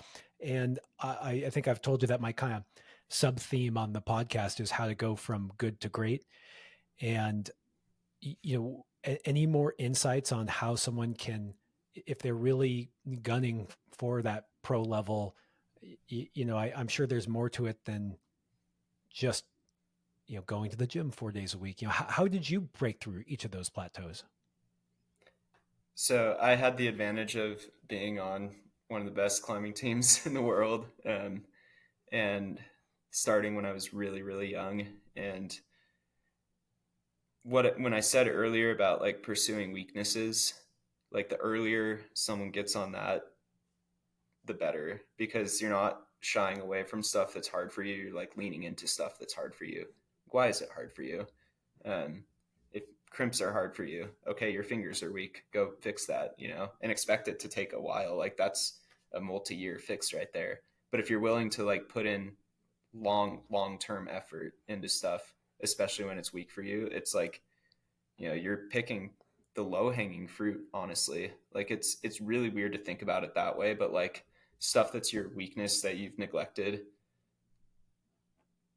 like leaning into that kind of just like it makes sense that you'd get stronger from bringing like a lower skill up than it would be from like getting something that's already really good and pushing it just a little bit higher. Like building on your strengths takes exponentially more effort than building on your weaknesses, in my opinion. And so if you have a long-term approach like that way of what's a weakness, I'm going to fix it. Next weakness, fix it. Next weakness, fix it. Over time, like, you know, you get to a point where you're like, okay, I've kind of, at least for me, like I have been doing that for like, you know, a decade and a half.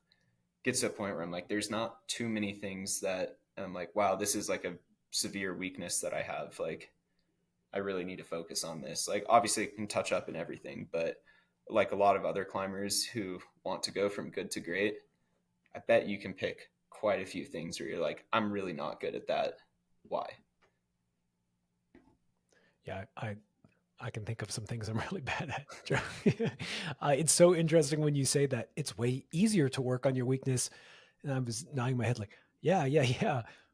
But it's like way harder on your ego. It's funny how people Yeah, really, I mean, I do it and me too. It's like when you say that long-term view, like, of course, just work on your weakness, but man, it's kind of easier said than done. Yeah. yeah. No, I totally like. I agree with you there. Like, it does suck on your ego. Like, how many times have you heard someone like, "Oh, that route's stupid. I can't do it," and it's some like, you know, V7 pinchy thing. Like, dude, it's V7. Like, why can't I do this climb? Like, I just did this V10 over there. Like, well, if it's V7, like, assuming it's not just some like error in grading and it's not like egregiously wrong, like, you know, it's harder for you. Like that, it's not in your style. It is literally harder for you than something else. So why is that? Because for someone who's more well-rounded, they're going to climb that and be like, that feels like V7 to me. It's, the exact same as something else. But being able to isolate why is super important. And it sucks. Like kind of that thing I was saying way earlier about when I was younger, having climbs that were set out of reach for me. Like me now would not notice a difference because I'm in that height range where I don't need to like jump for stuff. But me earlier is basically like, this isn't 512. Like this feels so much harder just because it didn't fit my style. Granted, my style was short, but even still, like the point of it's like pretty much the same. Like if something's harder for you and like it just feels harder for the grade, like that's a pretty clear indication that is a weakness for you, and that needs to be kind of noted.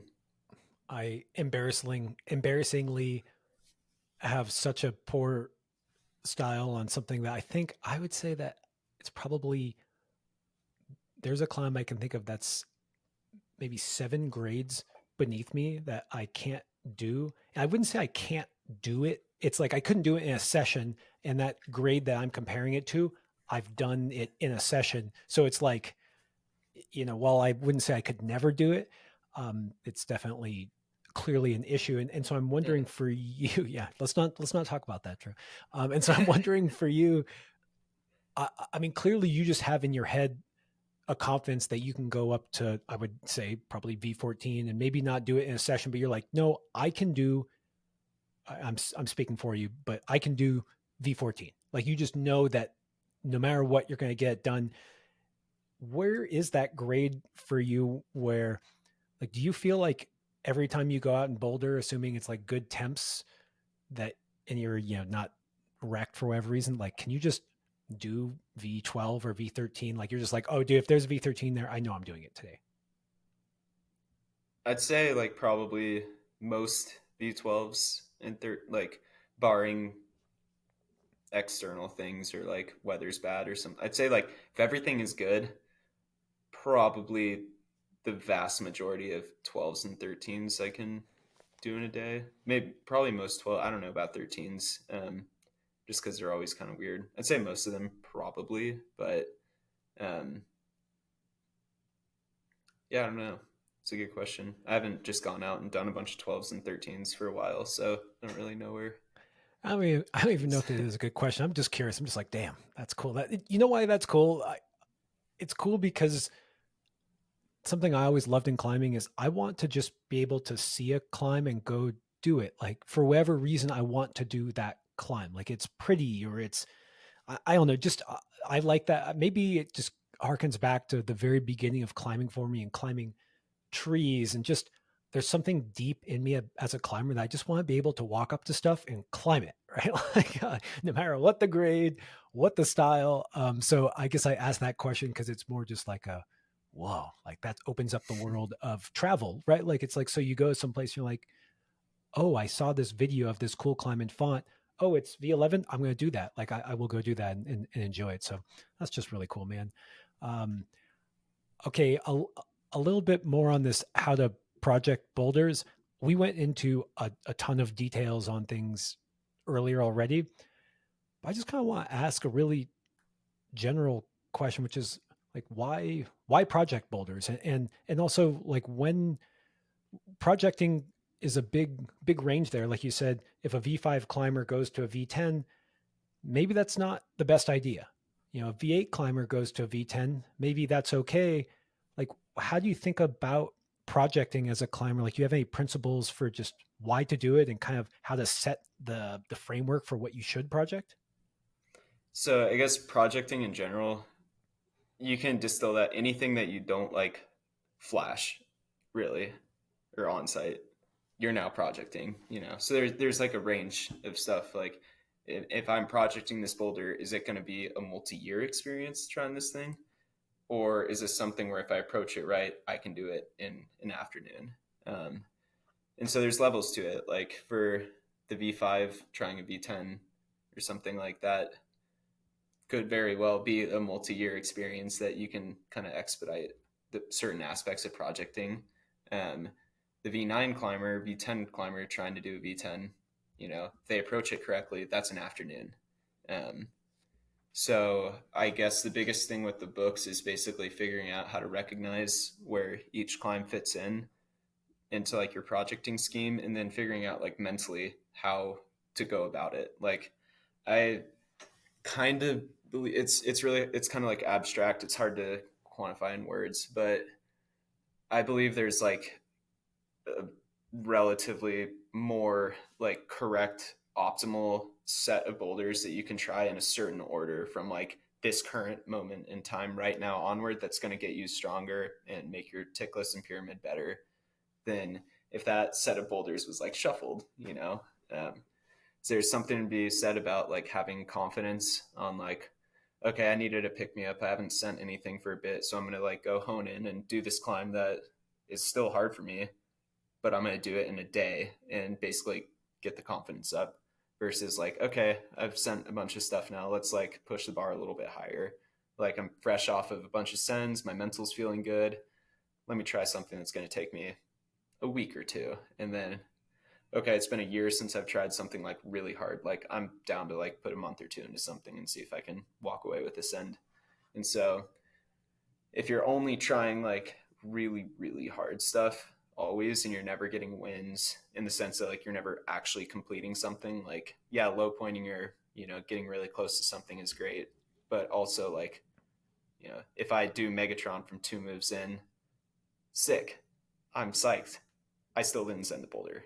um, and so yeah, there's definitely ways in which you can, and it's really hard to like put into words, but like if you send a bunch of stuff, like cool, you're making your pyramid better, like you're increasing the number of moves you've done outside and hard moves and climbs that you can like kind of reference back in the pat or in the future. But if you're doing only hard stuff, like you miss out on those.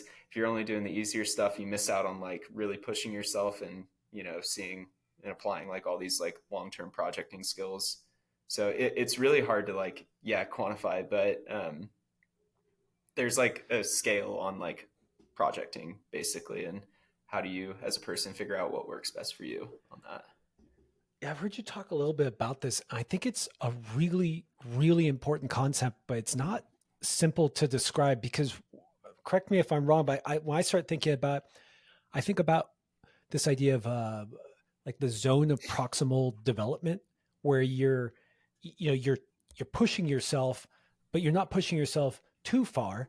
And then in addition to that, when you climb a boulder, like let's put grades aside, there's all sorts of reasons why a boulder is hard. There's complexity. There's certain skills that one boulder may require that the other doesn't. There is strength.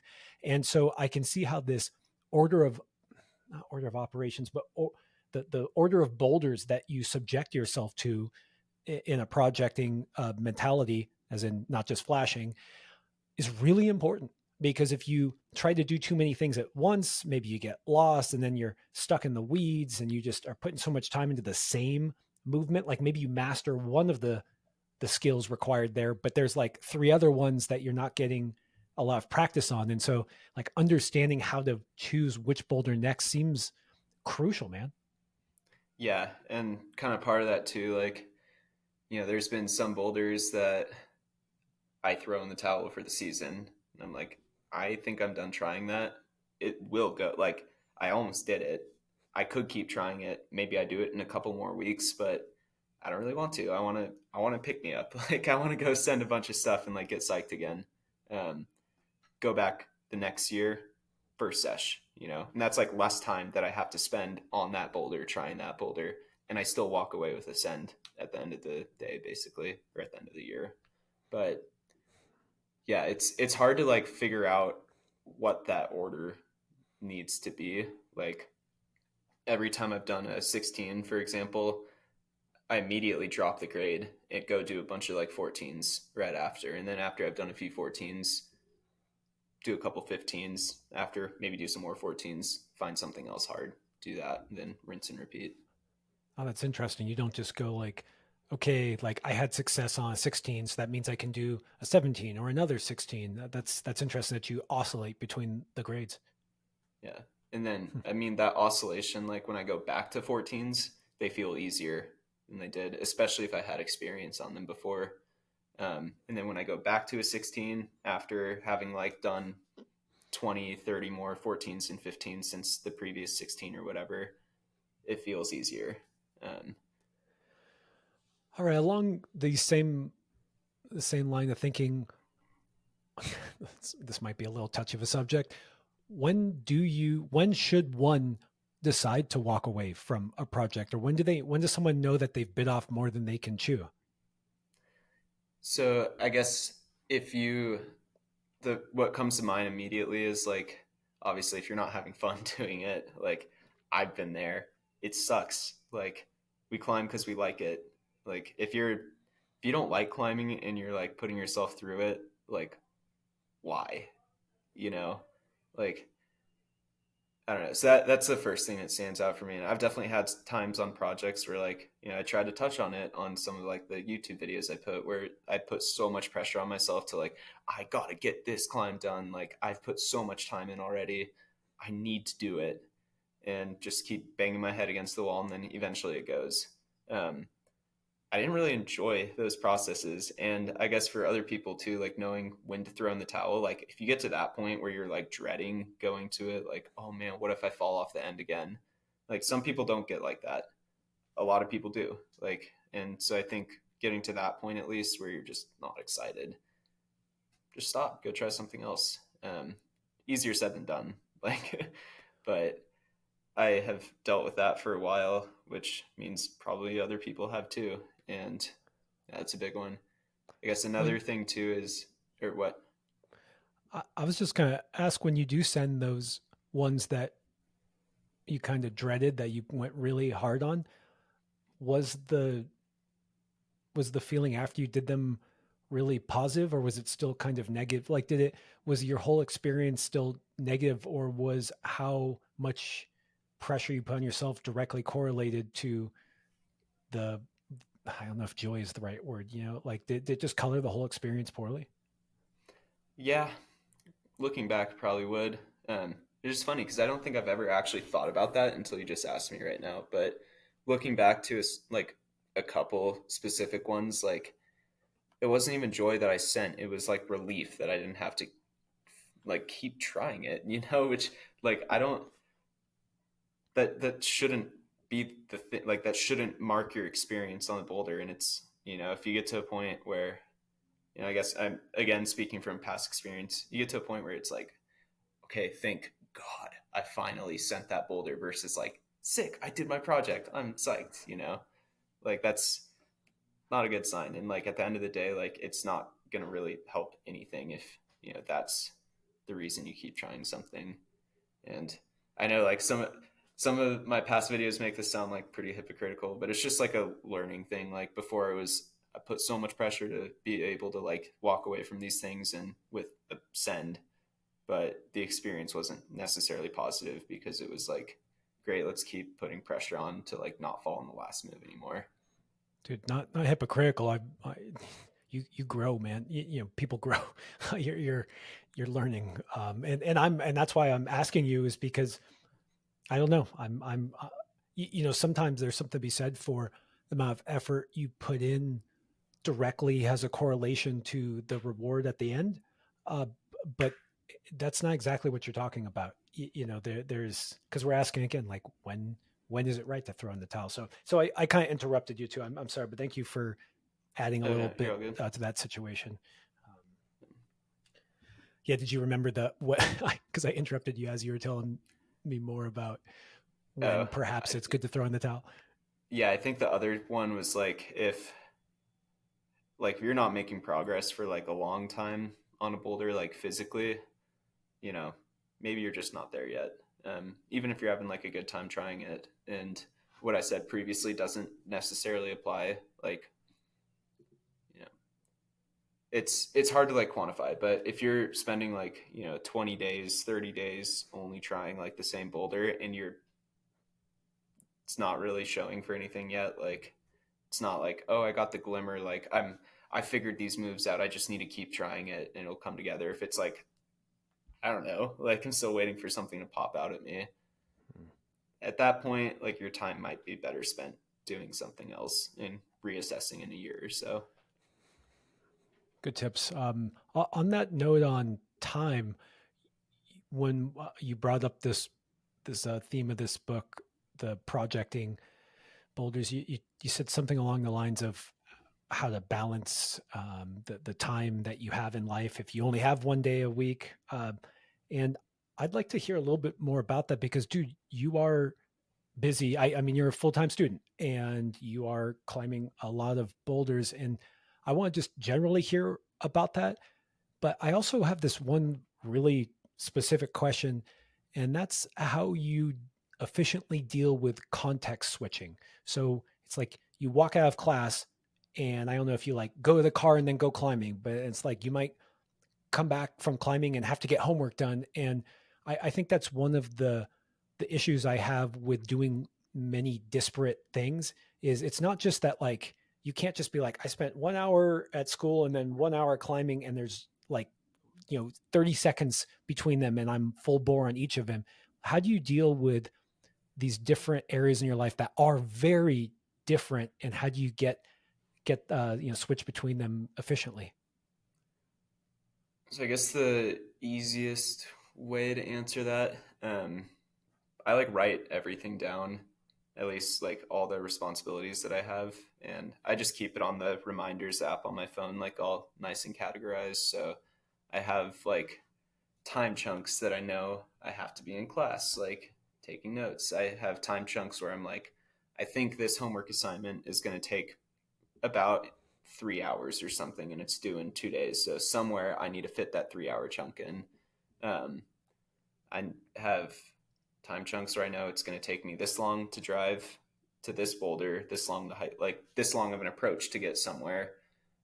Like, do I need anyone else for like a spot or anything? Like, kind of all these questions about like, where can I fit climbing into like all these other obligations that I have? And then once I have that, basically check the weather, make sure it's optimal for like whatever you're thinking about trying. Like some areas in Colorado, it might be raining today. Others areas on the same day, it might be sunny. So you should go to something in the sunny area.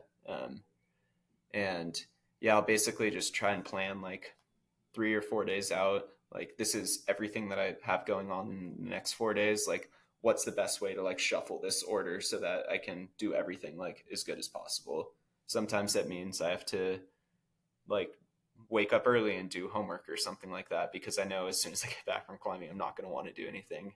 Other times it's, going to have to give myself a little TV break or something after I get back climbing and then, okay, now I'm recharged. Let's go sit down and like grind this homework out. And so I basically just try and, yeah, organize everything that way. And then if I have free time, I'm working ahead as much as possible in order to give myself time in the future that as a buffer. Maybe I want to go climbing more.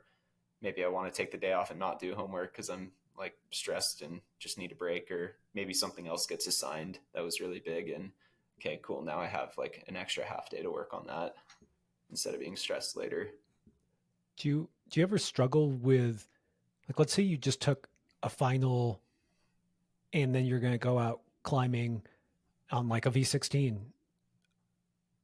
Do you struggle with being all there for whether it's the try hard send go or the final? Like just how do you have any rituals or mental tricks for really making sure that you're giving your all to the whatever task is at hand?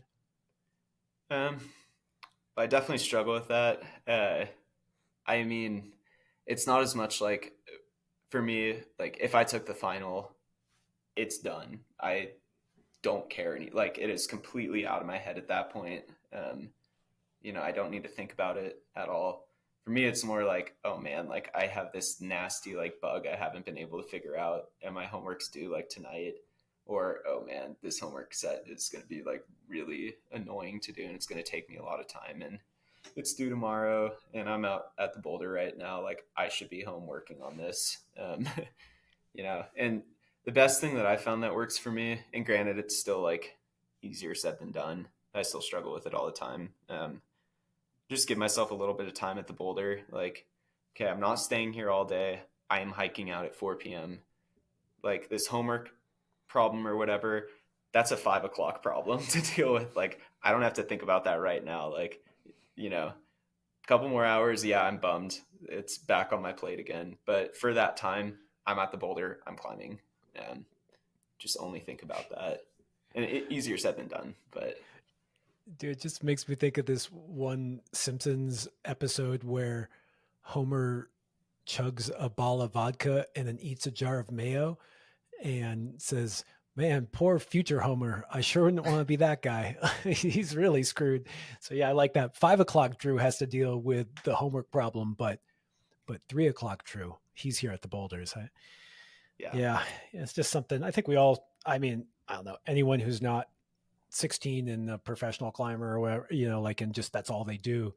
I think it's something I've noticed as I get older is it's not so much that I'm like weaker or anything. It's just I have so much in my life that I really care about too. So, I feel like I only have so much willpower in each moment of the day. And so sometimes it's like time for me to go execute and climb hard. And I'm like, dude, the well is run dry. Like, it's not like I'm physically tired. I'm just like, I don't know. I'm just not there. And sometimes through high doses of caffeine, I can, I can still find it. But I think it's just something that I always am curious with people who have such full lives like you, how you execute at such a high level in disparate disciplines on a daily basis. So thanks for sharing that, man. Yeah. I mean, a lot of that too, though, is like, Instagram is really paved the way towards only showing people what you want them to see. And for most people, that means I'm only showing my successes, no one sees the failures. And so it's easy to think like, oh yeah, like you have it completely together. You're like always crushing it. That's not the case. That's just what I'm like presenting, like there's so many times I like have a shit climbing session. I'm like, what am I even doing here? Or, you know, I just skip climbing because I'm like, I have to sit in my room and grind on this. Like it really makes it hard. And, it's easier to think like, oh yeah, the pros have it all together. They're always doing it right. They're always killing the game. But that's just, everyone's, we're all people. Like it's impossible to be a robot. And so all you can do is just try your best to like balance everything that's important to you. But it is I think hard, like being in a space where, you know, like I'm a professional athlete. That's how I make my money right now. And not being able to feel like I show up 100% to that because of like external things like, oh yeah, we're doing full-time school right now. Like that's, you know, easier to think like, oh, the athletes are like built out of something different. Like they can grind that much harder, but it's not necessarily the case. And it's kind of hard to like reckon with that sometimes, I think. It's like I'm not showing up 100%. Like I'm showing up at 90. Hope that's enough. Well, I think that's where that long-term lens that you spoke about earlier comes into play, where you can still be, how would I put this in numbers? You can still be showing up 100% if it's the lens of your decades-long climbing career, but today it may be 0% because that's the Yeah. right choice for today. Yeah. Okay, last thing on this theme of sharing knowledge with the community. Drew, I can't believe you're on Reddit. I I actually I really don't go on to. I mean, I love Reddit. I don't really go on to the climbing Reddit, but I was there at some point, and I just some title just caught my eye, and I go into this thread, and I'm just seeing all this random terrible advice, and then it's like Drew Ruana, and everyone likes to put like the grade they climb too in their little profile, and it's like a V16. I'm like, is this really true? Is he on here helping people? So like, why are you on there? Why you take the time to help people on there? I mean, it's awesome, but I'm just curious, like, what, how did that even start? Well, I guess I like Reddit more than any other social media. it's pretty cool to be able to follow topics that intrigue you instead of like people, I guess. Not saying I don't like following people, but like being able to just subscribe to like a specific thing versus something else. So yeah, I'm on Reddit a bunch, and it just kind of became a habit of mine. Like I'd, you know, be relaxing in the morning before starting the day, just on Reddit for a little bit, and I start like if I see something on the r/climb harder, which is most of where I respond to, like it takes me 30 seconds to like read a question, figure out what the guy's asking or what the girl's asking, and like, okay, let me just like type up something really quick. And, most of the time it's like pretty something small, like, it takes me like not that long to write up a paragraph that's trying to like address whatever the person was asking, like to the best of my ability. It's not like I can do that on every single post, but every now and then just see one, I'm like, oh, yeah, I might as well respond to that. It always gets received really positively, so it's kind of easier to feel like I'm giving back a little bit that way, even if it's relatively inconsequential. So yeah, well, I'm glad I didn't go in there and say something like that can't be true. There's no way you're a troll. You're just some random dude. Uh, what are some of the common themes or errors you see on Reddit posts that frustrate you? You know, if maybe you don't respond to all of them, but if you were to give a message to the average Redditor on Climb Harder, what do you think is some common things that you see that frustrate you? Hangboarding is not going to make you stronger. Like, it will make your fingers stronger, probably, if you're doing it right. It might make you more likely to get injured. I feel like I'm going to get some hate for this, but I don't care. I always get hate when I talk about hangboarding, but like, I'll think like the number of people I see who are like, my current stats, like I climb V7, blah, blah, blah. I've been climbing for a year and a half. Here's my hangboard protocol. And it's this like massive thing. And I'm like, dude, go find what you're bad at and do that instead. Like, you can all like, I swear half the people who like write their hangboarding stuff, they're like, I can one arm like a 20 mil, blah, blah, blah. I'm like, I can barely do that. Like, back on like fingers being weak. And so for me, it's when I see all these like hangboard is the answer, I'm like, it could be. Realistically, it probably isn't. Like, you're not going to just hangboard and climb 3 grades harder. Like, it just doesn't work like that. What does work like that is figuring out what you're bad at, specifically seeking that out. And a lot of times it's like a more compound issue than like, oh, I'm simply going to make my fingers stronger. Like, you know, what about getting your gymnastic strength up? Like, being able to do a one arm pull up or front lever doesn't directly help. Like, you never are just climbing, like, oh, here, let me drop and do a one arm pull up right now. But having that body control helps, and doing the training for that helps. Like, having a really weak chest and not being able to bench press your body weight, like, you're never bench pressing on the wall. But having like an extra, like, very strengthened muscle group absolutely helps on the wall. Being bad at dynamic movement or something like hangboarding isn't going to help you like jump to holds and control your like feet swinging off better. Like, I don't know. Yeah, you'll be able to death crimp a little bit harder if you don't rip your pulley open. Like, so I'd say that's the biggest one. And like, I'm not I'm not a licensed coach, like, or PT or something. Like, I can't give a hangboard protocol where I'm like, there are like double blind peer reviewed studies that show that this protocol like makes your fingers stronger. Like, I don't have that sort of thing.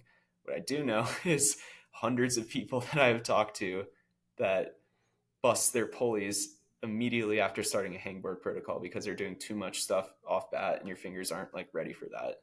And so I'd say that's like kind of long-winded answer of like the number one thing I see is like, you know, don't realistically, hangboarding isn't like the end all be all. Yeah, your fingers may be weak. Like, go try a bunch of crimpy boulders or something. Like, figure out a way to use your body as well to like shift off weight versus just purely I need to be able to death crimp harder.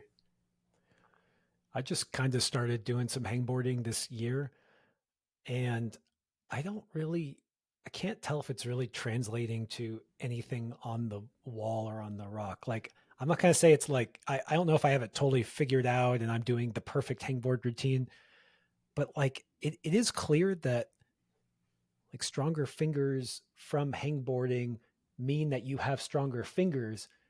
But what does that actually mean in the grand scheme of things for your ability? And I think I there's got to be something there. Some people Yeah, have seen success, but what always cracks me up on your point is that I see people's hangboarding protocol, or even like their workout protocol, and it'll be like these questions like, tell me what I'm doing wrong or rate my protocol. I'm like, how much effort did you put into this? Like, these are hours of spreadsheeting and documenting. I'm like, where's your like technical analysis of maybe, like you were saying, like what order of boulders are you setting yourself up with a increasing level of complexity that targets your weaknesses to tackle that side of things? Like the amount of effort that gets put into the training programs. I'm like, wow, you went hard on that. I'm not so sure it's going to work out yeah, quite like you hope. yeah. And it to be clear, like I'm not saying don't hangboard. Like maybe it sounds like that, but what I'm saying is, I guess to everyone listening, like if you think just hangboarding is going to be the solution to climbing harder, it's very likely not. There are other missing pieces as well. And, don't put all your eggs in one basket, basically, because climbing is way too complex for that. What's hilarious is that the people who see the best results in hangboarding are the ones who climb for like a decade or 15 years. They're like not into hangboarding and they go, fine, I'll do some hangboarding. And then they Yeah. actually get great results. Yeah. Yeah. So like that's a different space though. Like, all the people I'm replying to on like the climb harder thing are not in that. I already have a decade of experience. Like, I've kind of relatively maxed out like a lot of stuff that I know how to. What's that missing piece that I need to like bring up again? Because the relative like weak links or whatever, the low hanging fruit, like a lot of people who just started climbing a couple years ago, there are low hanging fruits that you didn't even know existed. Well, they And have no hangboarding is strong they have no strong links yet. It's like all you have is weak links. So just get out there and do the stuff. Yeah. Yeah, Um, it's like you can't max out one stat like too quickly, especially when that one is very prone to injuries. Like climbing, there's no other sport like climbing where you put like your fingers aren't meant to hold that much weight and have that much force. If you're jumping to a crimp like dead hang or full crimping, like that is nasty on your joints from like a biomechanic standpoint. Yeah, you can train up and get like specific like body adaptations versus I've been climbing for a long time, so I have a bunch of finger pulp and I can handle that. The average person who just starts climbing, like you have to be very wary of that for a long time and shoulder issues and so I don't want to dive super deep into training, and you've given a ton of your busy schedule time to this podcast, and I appreciate it.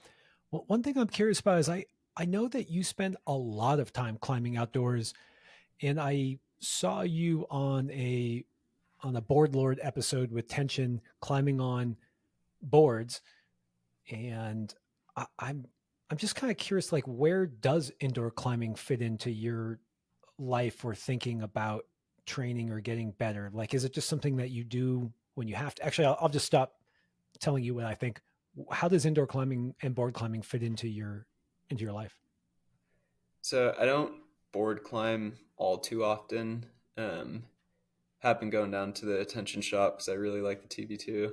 It's just more fun to climb on than most other boards, but I really hadn't climbed indoors more than I don't know, a couple days a month tops. Like in the last few years, I've actually been climbing inside like a lot more recently, considering how like busy school has been and the fact that I don't really have anything to try except for Megatron that's like within an hour 15 drive from me.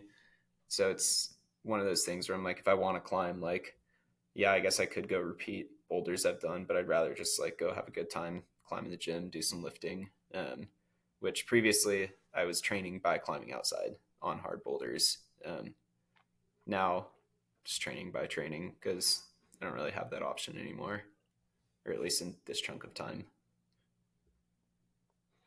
Yeah, it was fun watching you on the board though, man. I gotta say, I love all those board lords videos and just yeah, that was still fun. So I'm glad I'm.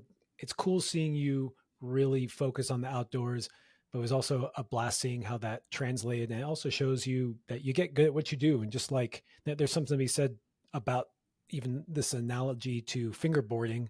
It's like, well, if you want to be really good at hangboarding, go hangboard. But is that what you really want to be better at? So, okay, I don't I don't know if you already said this when we talked about the whole good to great part, but do you have a pro tip for us, Drew? Yeah, kind of with the theme of, I guess, a lot of things I've said. The best way to go from good to great is, you know, work the weaknesses. Like, that's something my coach always said. He drilled it into me. Um, he knows what he's talking about. Like, obviously it works. And I don't know. It's, like you said, easier said than done because it kind of hurts the ego to work on stuff that, feels like you should be better at. But that overall, if I could give just one tip to anyone, that always is going to be it. What's nice is it doesn't even specifically apply to climbing. It applies to kind of everything. If you're bad at something, work on it until you're not bad at it anymore. Whether it's a specific skill or something like broader, more overarching, like, you know, I'm weak. Okay, go work on that. Go to the gym, lift some weights. Like, I'm bad at crimps. Okay, go climb a bunch of crimps. I'm bad at, like, keeping it together, and I feel like I always slip off at the very end when I'm about to send something. Cool, put yourself in more positions like that until you figure out how to get out of it. Like, I don't know. It's a very simple way of looking at things, but I think it's the correct way, like, long term.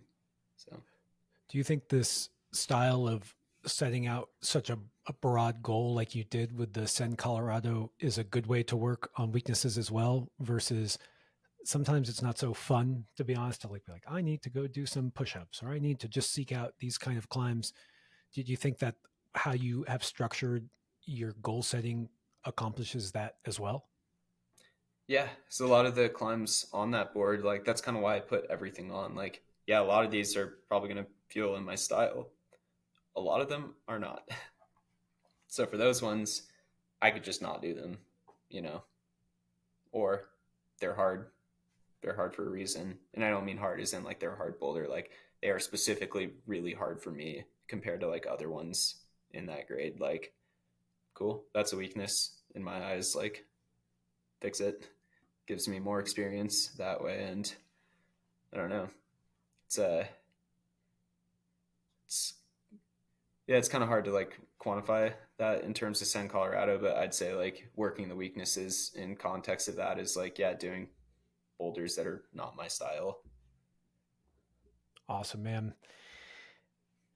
Drew, that was incredible, dude. You are articulate, you are clear, you are honest and authentic. You let me ask the most esoteric questions about the nerdiest things, and also you take time to really share all you've learned. And I just have blast and just thanks for all you're doing. And I also can't wait for you to leave Colorado, which is just hilarious because most people look at Colorado as the mecca to move to find out what hard climbing is like, and you did that. And so I am just so excited to watch your next chapter. And yeah, man, just great job. Good luck. Everything you're doing is great. And thanks for sharing what you do now. Yeah, thanks for having me on again. It's super fun. Oh yeah, I wanted to plug again your YouTube channel. Is it just Drew Ruana? Is that the name of the channel? Yeah, yeah, just Drew Uh, Ruana. Trying to come out with a bunch more videos. Sitting on too much content right now, so if anyone has like ideas for videos, please send me a DM. Helps a lot to basically like guide stuff that we want to do in the future. But yeah, you, every single one of those sends is probably YouTube worthy, and so you have probably like hundreds of YouTube worthy videos. Yeah, that's rough problem, man. I love them all. I mean, I also like I asked you this question earlier, or this would be my ask for cool videos, is that those climbs that really stood out to you, whether it's quality or just the journey you went through, because sometimes, it's not always just the grade. It could be the aesthetic. It could be just, it had your number and then conquered it. So any ones that really stand out to you in Colorado that were a highlight, I would love to see more media on. Yeah, sounds good. I will jot that down. All right, Drew, back to your new context switching. You're in school right now. You've ducked out into a room to chat, and I appreciate it. And yeah, take care, man. Good to see you. Yeah, thanks for having me on. Nice chat. Guess we'll talk again in the future. All right, man. Good luck on Megatron. Take care. Thanks for tuning in. If you'd like even more content, go to patreon.com/testpiece. And while you're at it, share this podcast with someone you know who would love it. And please leave us a review or rating at wherever you get your podcasts. We've also got tons of great content on YouTube and Instagram, so don't forget to like and subscribe there. Okay, see you next week.